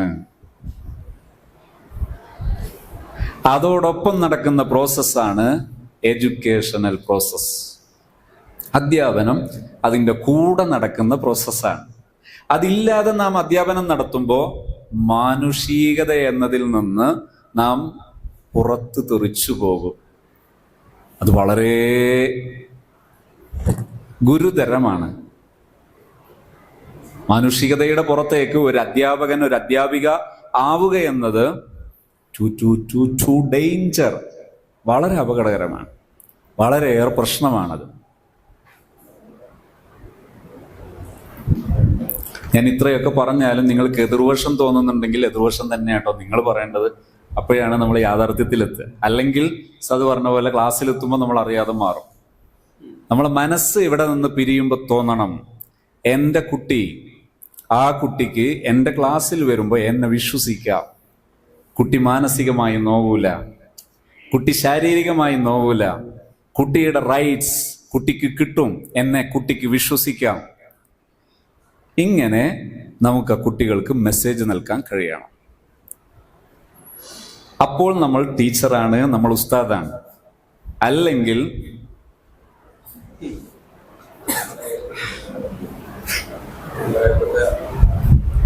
ഫുള്ള് നമ്മുടെ ഏരിയ ഫുള്ള് ക്ലിയറായി. എന്നാലും വീട്ടിലെ സാഹചര്യങ്ങളെ കൊണ്ട് കുട്ടിയിൽ ഇങ്ങനത്തെ വിഷയങ്ങൾ ബാക്കി നിന്നാൽ നമ്മൾ എന്താ ഇതിന് പരിഹാരം? നല്ലൊരു ചോദ്യം കേട്ടോ. എന്താ അറിയാം, നമ്മൾ ഇതൊക്കെ ചെയ്തു, അപ്പോഴും ചില കുട്ടികൾക്ക് വീട്ടിൽ നിന്ന് പലതരം പ്രയാസം ഉണ്ടാവില്ലേ? വീട്ടിൽ മാതാപിതാക്കൾ തമ്മിൽ കലഹം. ഈ അടുത്ത് ഞാനൊരു തമാശ, നമ്മളെ ഹസീൻ ഉസ്താദിന്റെ ഒരു കൺവെർസേഷൻ ഉണ്ടായിരുന്നു, ഞങ്ങൾ തമ്മിൽ യൂട്യൂബിലൊക്കെ വന്നിട്ടുണ്ട്. അതിൽ പറയപ്പെട്ട ഒരു തമാശയാണ്, ഒരു കുട്ടി വൈകിയപ്പോൾ ചോദിച്ചു എന്തേ വൈകിയത്? ചെരുപ്പ് കിട്ടാഞ്ഞിട്ടാണെന്ന് പറഞ്ഞു. ചെരുപ്പ് എവിടെയായിരുന്നു? ഒരു ചെരുപ്പ് ഉപ്പയുടെ അടുത്തും ഒരു ചെരുപ്പ് ഉമ്മാന്റെ അടുത്തുമായിരുന്നു. തമാശയാണത്. അപ്പോ ഞാൻ ആ തമാശ കേട്ടിട്ട് എനിക്ക് ആദ്യ തമാശ ഓടിയത് പിന്നെയാണ്. അങ്ങനെ ഉണ്ടാവില്ല ചില തമാശകൾ. കാരണം ഈ ചെരുപ്പ് അപ്പുറം ഇപ്പുറം ആയത് എങ്ങനെയെന്നുള്ളത് അപ്പൻ്റെ ചിന്തയിൽ വന്നിട്ടില്ല. കുറച്ച് കഴിഞ്ഞപ്പോഴാണ് ഇത് മനസ്സിലായത്. അതായത് അതുപോലെ ചില സന്ദർഭങ്ങൾ ഉണ്ടാവും. അവർ തമ്മിൽ തല്ലാനെടുത്തത് കുട്ടിയുടെ ചെരുപ്പായതുകൊണ്ട് കുട്ടിക്ക് വരാൻ പറ്റണ്ടേ? ഇത്തരം പ്രശ്നങ്ങൾ എങ്ങനെ പരിഹരിക്കാം? ഇവിടെ ഞാൻ ഈ പറഞ്ഞ പ്രോസസ്സ് പൂർത്തിയായാൽ ഈ ഉസ്താദിന്റെ മുമ്പിൽ ഈ ഒരു ചോദ്യം കിട്ടൂല. ഞാനിപ്പോ പറഞ്ഞ പ്രോസസ്സുകളില്ലേ, PR, IDR, ക്വാളിറ്റി ടൈം, ഈ ടൈപ്പിലൂടെ കടന്നു വരുന്നൊരു ഒരു ലൈൻ ഉണ്ടെങ്കിൽ, ഒരു റിയൽ ലൈൻ ഉണ്ടെങ്കിൽ ഈ ചോദ്യം തിരഞ്ഞാൽ കിട്ടില്ല. എന്താ സംഭവിക്കാന്നറിയോ? കുട്ടിക്ക് വീട്ടിൽ പ്രശ്നമുണ്ടെങ്കിൽ ആ കുട്ടി ഈ ടീച്ചറെ അടുത്ത് വന്ന് പറയും, സാറേ ഉസ്താദേ എനിക്ക് വീട്ടിൽ ഇന്ന് പ്രശ്നമുണ്ട്. ഉസ്താദ് എന്താ ചെയ്യേണ്ടത്? മോനെ നിനക്ക് ഞാനുണ്ട്. ഒരു ടീച്ചർ പറയാണ്, മോനെ നിനക്ക് ഞാനുണ്ട്. ഈ വാക്കിൽ കൂടുതൽ ഒന്നും ആവശ്യം വരില്ല എന്ന് മാത്രമല്ല, നാം ഒരു കൂട്ടായി ശ്രമം നടത്തുമ്പോൾ, നാം ഒന്നിച്ച് പരിശ്രമിക്കുമ്പോൾ ഈ പാരൻസ് വൃത്തത്തെ കൂടി നമുക്ക് നന്നാക്കി കൊണ്ടുവരാൻ കഴിയും എന്നത് മറ്റൊരു വലിയ സത്യമാണ്.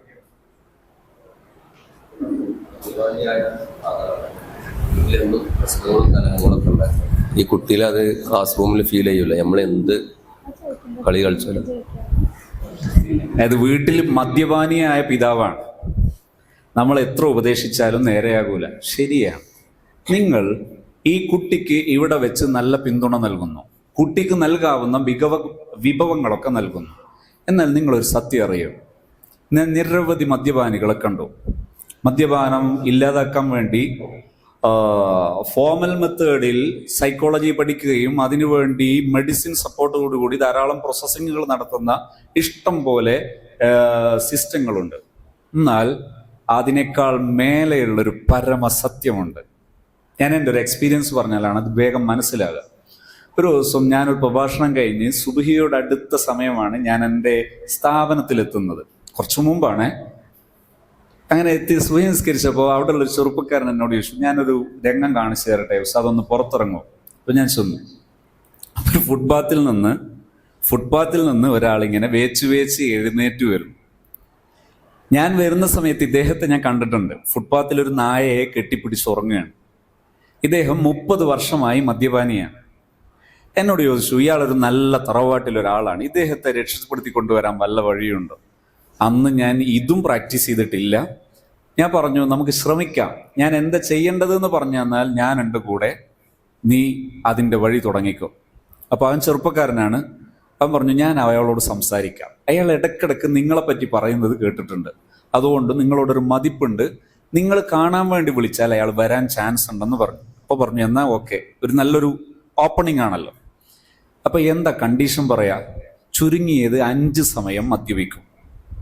ചുരുങ്ങിയത് 5 സമയം മദ്യപിക്കും. അപ്പോൾ ഇയാൾ എന്ത് ചെയ്യാൻ പറ്റും? ഞാൻ ചോദിച്ചു, നമ്മളൊരു 3 സമയം ആക്കാൻ പറഞ്ഞാൽ അന്ന് അങ്ങനെ ചെയ്യോ? അത് ചെയ്യും. എന്നാൽ അങ്ങനെ ആക്കാൻ പറഞ്ഞു. അതായത് വരുന്ന സമയത്തത് മാത്രം ഒന്ന് ഒഴിവാക്കുക. അപ്പൊ അയാൾ വന്നപ്പോൾ എനിക്ക് കാണിച്ചു തന്നു, ഈ സമയത്തത് ഒഴിവാക്കിയിട്ടുണ്ട്, അത് ഇവിടെയുള്ളത്. അരയിൽ വെച്ച കുപ്പി കാണിച്ചു തന്നു. നല്ല അടിപൊളി, കാണാൻ ഭംഗിയുള്ള നല്ല ഒരു കുപ്പി. അങ്ങനെ അയാൾ 1 മാസം 1.5 മാസം എങ്ങാനും എടുത്തിട്ടുണ്ടാകും. അയാൾ എൻ്റെ അടുത്ത് വന്നു, നിരന്തരം സംസാരിക്കും, 1 മണിക്കൂറൊക്കെ സംസാരിക്കും. ഞാനത് ഫുള്ള് ശ്രദ്ധയോടെ പറഞ്ഞു മൂപ്പരെ പക്ഷം നിന്ന് കേൾക്കും. പക്ഷെ അന്ന് എനിക്ക് ലിസണിങ് അറിയില്ലായിരുന്നു. പക്ഷെ യാന്ത്രികമായത് നടന്നു. ഒരു 1.5 മാസം കൊണ്ട് അയാൾ മദ്യപാനം പൂർണ്ണമായി നിർത്തി.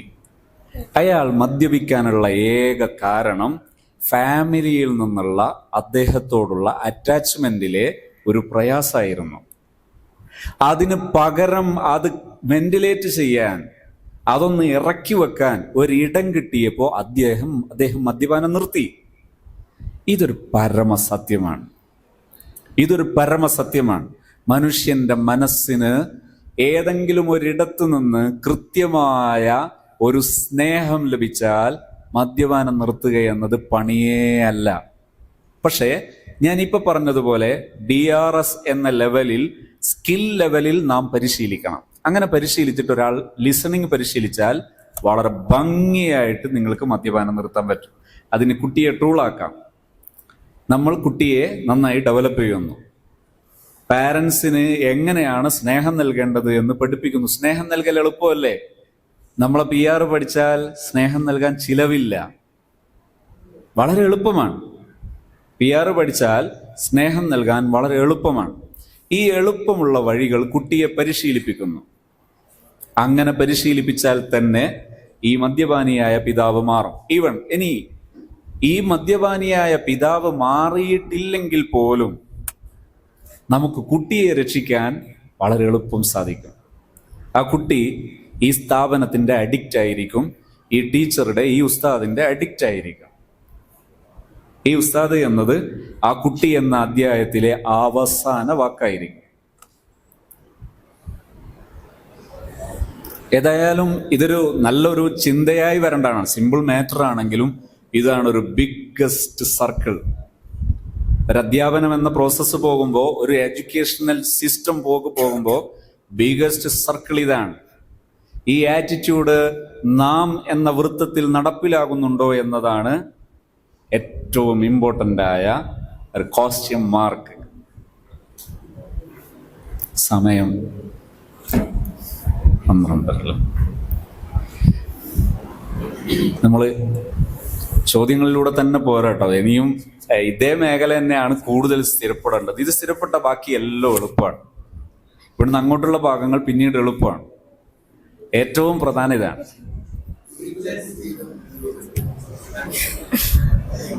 ഏത് തെറ്റ് ചെയ്ത കുട്ടിയോടും ഈ PR വെച്ച് മുന്നോട്ട് പോയാൽ മതിയാവും. അതായത് ഒരു കൊലപാതകം നടത്തിയ കുട്ടിയാണ്, അവിടെ ഈ PR പരിക്കും. ഒരു അധ്യാപനം എന്ന പിക്ചറിൽ കൊലപാതകം വരുമോ? തീർച്ചയായിട്ടും. അതായത് ഒരു കൊലപാതകം നടന്നാൽ അവിടെ അത് നമ്മുടെ റോളിൽ നിന്ന് വിട്ടു. നമ്മൾ അവിടെ എന്ത് ചെയ്യേണ്ടതില്ല. കുട്ടിയെ ചീത്ത വിളിച്ചിട്ട് കാര്യമുണ്ടോ? ഇല്ല. നിങ്ങൾ എന്ത് ചെയ്താൽ മതി? രാജ്യത്തെ നിയമത്തെ അനുസരിച്ചാൽ മതി, നിയമ സംവിധാനത്തിന് വിധേയമായാൽ മതി. അല്ലാതെ അവിടെ നമ്മൾ ചെയ്യേണ്ട ഒരു കേസും അവിടെ ഇല്ല. നമ്മൾ ചെയ്യേണ്ടത് എന്താ? പോലീസിൽ റിപ്പോർട്ട് ചെയ്യണം. അതുപോലെ അവിടെ തെറി വിളിക്കണോ?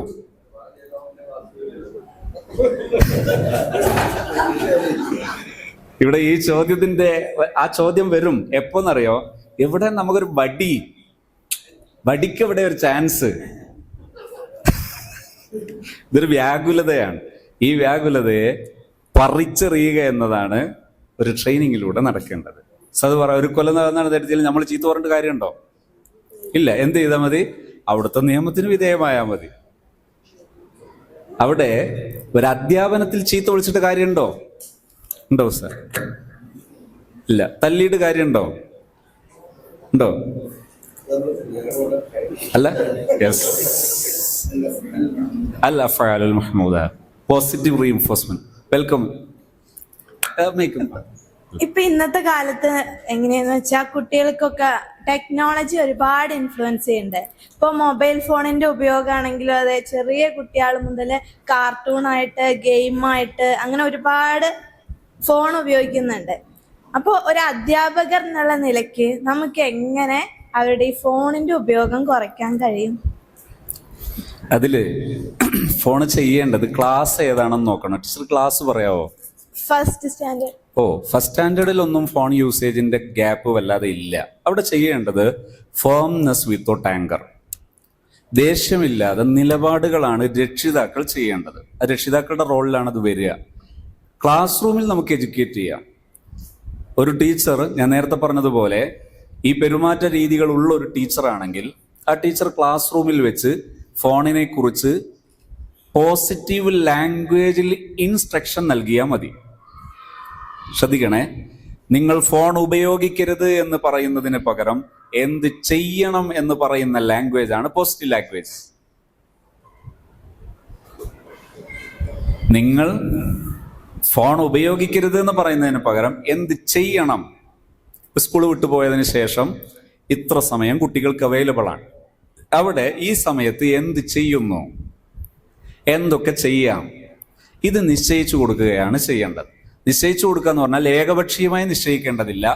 ഓപ്ഷനുകൾ ഇട്ടുകൊടുക്കുക കുട്ടികൾക്ക്. ആ ഓപ്ഷനുകൾ ചെയ്യാൻ ഇടവും കൊടുക്കുക. എന്നിട്ട് അത് ചെയ്താൽ റിപ്പോർട്ട് ചെയ്യാൻ അവസരം കൊടുക്കുക. ഇങ്ങനെ ചെയ്താൽ തന്നെ വളരെ ഭംഗിയായി കുട്ടികളുടെ ഫോൺ യൂസേജ് ഇല്ലാതാക്കാൻ കഴിയും. ഒഴിവു ദിവസങ്ങൾ അവിടെ ചെയ്യേണ്ടത്, ഫസ്റ്റ് സ്റ്റാൻഡേർഡിലൊക്കെ കുട്ടികളാണെങ്കിൽ മാക്സിമം ഫിസിക്കൽ മൂവ്മെന്റ് ഉണ്ടാകണം. മാക്സിമം ഫിസിക്കൽ, ശാരീരിക ചലനം ഉണ്ടാകാൻ പറ്റുന്ന ഗെയിമുകൾ, അതിന് പറ്റുന്ന ഗെയിമിന്റെ ടോയ്സുകളോ അല്ലെങ്കിൽ മറ്റു ടൂളുകളോ, അത്തരം സംഗതികൾ കുട്ടികൾക്ക് പ്രൊവൈഡ് ചെയ്യാം. ഗെയിമുകൾ പഠിപ്പിച്ചു കൊടുക്കാം, സാധ്യതകൾ പഠിപ്പിച്ചു കൊടുക്കാം. ടൈം യൂസ് ചെയ്യാനുള്ള അവർക്കിഷ്ടപ്പെട്ട മറ്റു ഹോബികൾ ഉണ്ടാകും. ഈ ഹോബികൾ അപ്ലൈ ചെയ്ത് കൊടുക്കുകയും അത് നിർദ്ദേശിക്കുകയും, അത് ചെയ്താൽ ഒരു ഗ്രൂപ്പിൽ ടീച്ചറുടെ വാട്സപ്പിലേക്കോ അതല്ലെങ്കിൽ ഗ്രൂപ്പിലേക്കോ അത് ഇൻപുട്ട് തരാൻ പറയാം, പോസ്റ്റ് ചെയ്യാൻ പറയാം. അങ്ങനെയൊക്കെ പോസ്റ്റ് ചെയ്യുന്ന ഒരു കൾച്ചർ കൾട്ടിവേഷൻ നടന്നാൽ തീർച്ചയായിട്ടും പിന്നെ പ്രശ്നം ഉണ്ടാകും.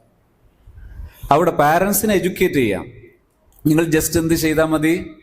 കൊടുക്കാതിരുന്നാൽ മതി. കൊടുക്കാതിരിക്കുന്ന സമയത്ത് നിങ്ങൾ ദേഷ്യപ്പെടരുത് എന്ന് പറയാം. പാരന്റ്സിനേക്കാളും ഗ്രാൻഡ് പാരന്റ്സിന് സോപ്പ് ഇട്ടിട്ട് വാങ്ങലാണെന്നാണ് പാരന്റ്സ് പറയുന്നത്. ഷുവർ, അതൊരു പോയിന്റാണ്.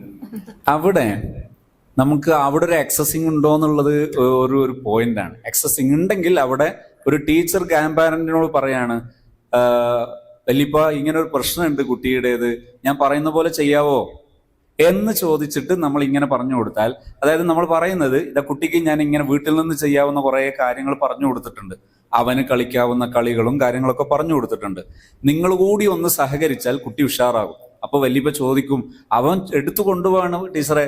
അപ്പൊ നമ്മൾ എന്ത് പറയാ? ഫേംനെസ് വിത്തൗട്ട് ആങ്കർ എന്ന് പറഞ്ഞാൽ വല്യപ്പക്ക് മനസ്സിലാവൂലല്ലോ. അപ്പൊ എന്ത് പറഞ്ഞാൽ മതി? നിങ്ങൾ കൊടുക്കാതിരുന്നാൽ മതി, ഞാൻ അവനോട് പറയാം. അപ്പൊ കുട്ടിയോട് നമ്മൾ സ്നേഹത്തോടെ ചോദിക്കുന്നു, മോനെ നീ വല്യപ്പാന്റെ അടുത്തുനിന്ന് ഫോൺ വാങ്ങാതിരിക്കോ? ടീച്ചർ ഇവിടെ വരുമ്പോൾ മോൻ ഒരു സ്റ്റാർ ആ വകയിൽ അധികം രേഖപ്പെടുത്തും. അങ്ങനെ പറയുകയും ചെയ്യേണ്ട കാര്യങ്ങൾ സെറ്റ് ചെയ്യുകയും ചെയ്തു കൊടുത്താൽ കുട്ടികൾ ഫോൺ യൂസ് ചെയ്യൂല എന്ന് മാത്രമല്ല, അതൊരു വീട്ടുകാർക്ക്, പാരൻസിന് അതൊരു മിറാക്കിൾസ് ആയിരിക്കും, ഒരു അത്ഭുതമായിരിക്കും. നമ്മുടെ ടീച്ചേഴ്സ് എന്ന് പറയുന്നത് വീട് കൺട്രോൾ ചെയ്യാൻ ശേഷിയുള്ളവരാണ് എന്ന ആ ഒരു കൗതുകകരമായ മതിപ്പ് അത് നമുക്കുണ്ടാകും. ഞാൻ പറഞ്ഞത് ഇതിൽ ഞാൻ സൂചിപ്പിച്ചൊരു കാര്യം എന്താ അറിയോ? നമ്മുടെ ഇൻസ്ട്രക്ഷന് ഭയങ്കര പവറാണ് പോസിറ്റീവ് ലാംഗ്വേജ് ഉപയോഗിച്ചാൽ. നമ്മൾ പോസിറ്റീവ് റീഇൻഫോഴ്സ്മെന്റ് ഉള്ള നല്ല പെരുമാറ്റമുള്ള ഒരു ടീച്ചർ കുട്ടികളോട് മാർഗനിർദ്ദേശങ്ങൾ നൽകുമ്പോൾ പോസിറ്റീവ് ലാംഗ്വേജ് ഉപയോഗിച്ചാൽ കുട്ടികളിൽ ഫാസ്റ്റായിട്ടുള്ള ഇംപ്ലിമെന്റേഷൻ നടക്കും. വളരെ പെട്ടെന്ന് കുട്ടികളിൽ അത് നടപ്പിലാകും, പെട്ടെന്ന് നടപ്പിലാകും. Okay, anyone more? ആരെങ്കിലും?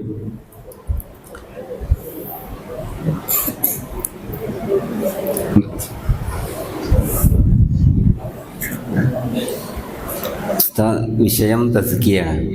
എല്ലാ കുട്ടികളും പുസ്തകം തുറന്നു വെച്ചിട്ടുണ്ട്. പാഠം എടുത്ത് ഏകദേശം പകുതിയായപ്പോൾ ഒരു കുട്ടിയുടെ മുമ്പിൽ ഫിഖ്ഹാണ്. ആ കുട്ടിയോട് എങ്ങനെ നിലപാട് സ്വീകരിക്കും? 7th. ശരിക്ക് ആ കുട്ടിയെ നിങ്ങളൊന്ന് സങ്കല്പിച്ചു നോക്ക്.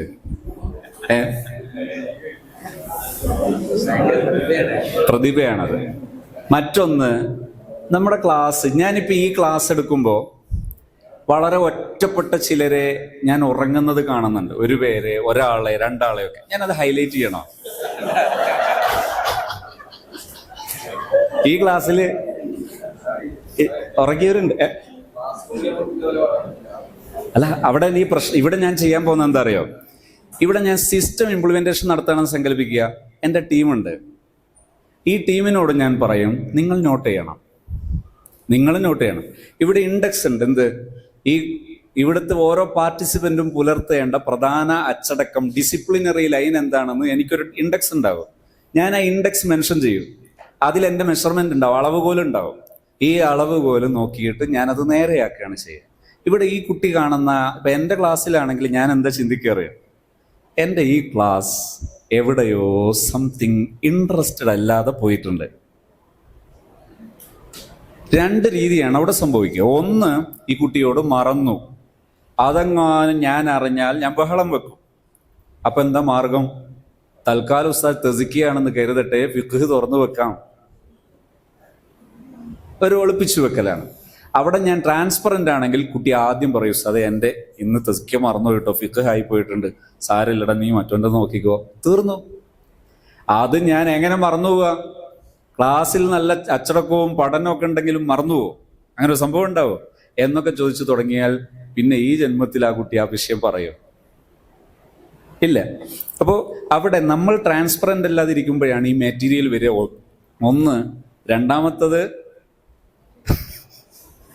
എവിടെയോ ഒരു അട്രാക്ഷൻ കുറയുമ്പോഴാണ് അങ്ങനെ സംഭവിക്കും.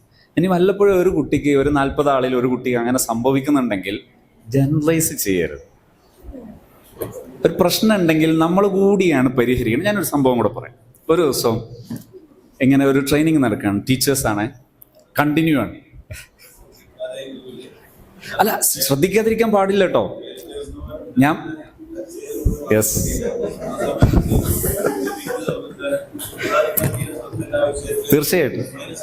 തീർച്ചയായിട്ടും സാർ പറഞ്ഞൊരു പോയിന്റ് ഉണ്ട്. എന്ത്? അതായത്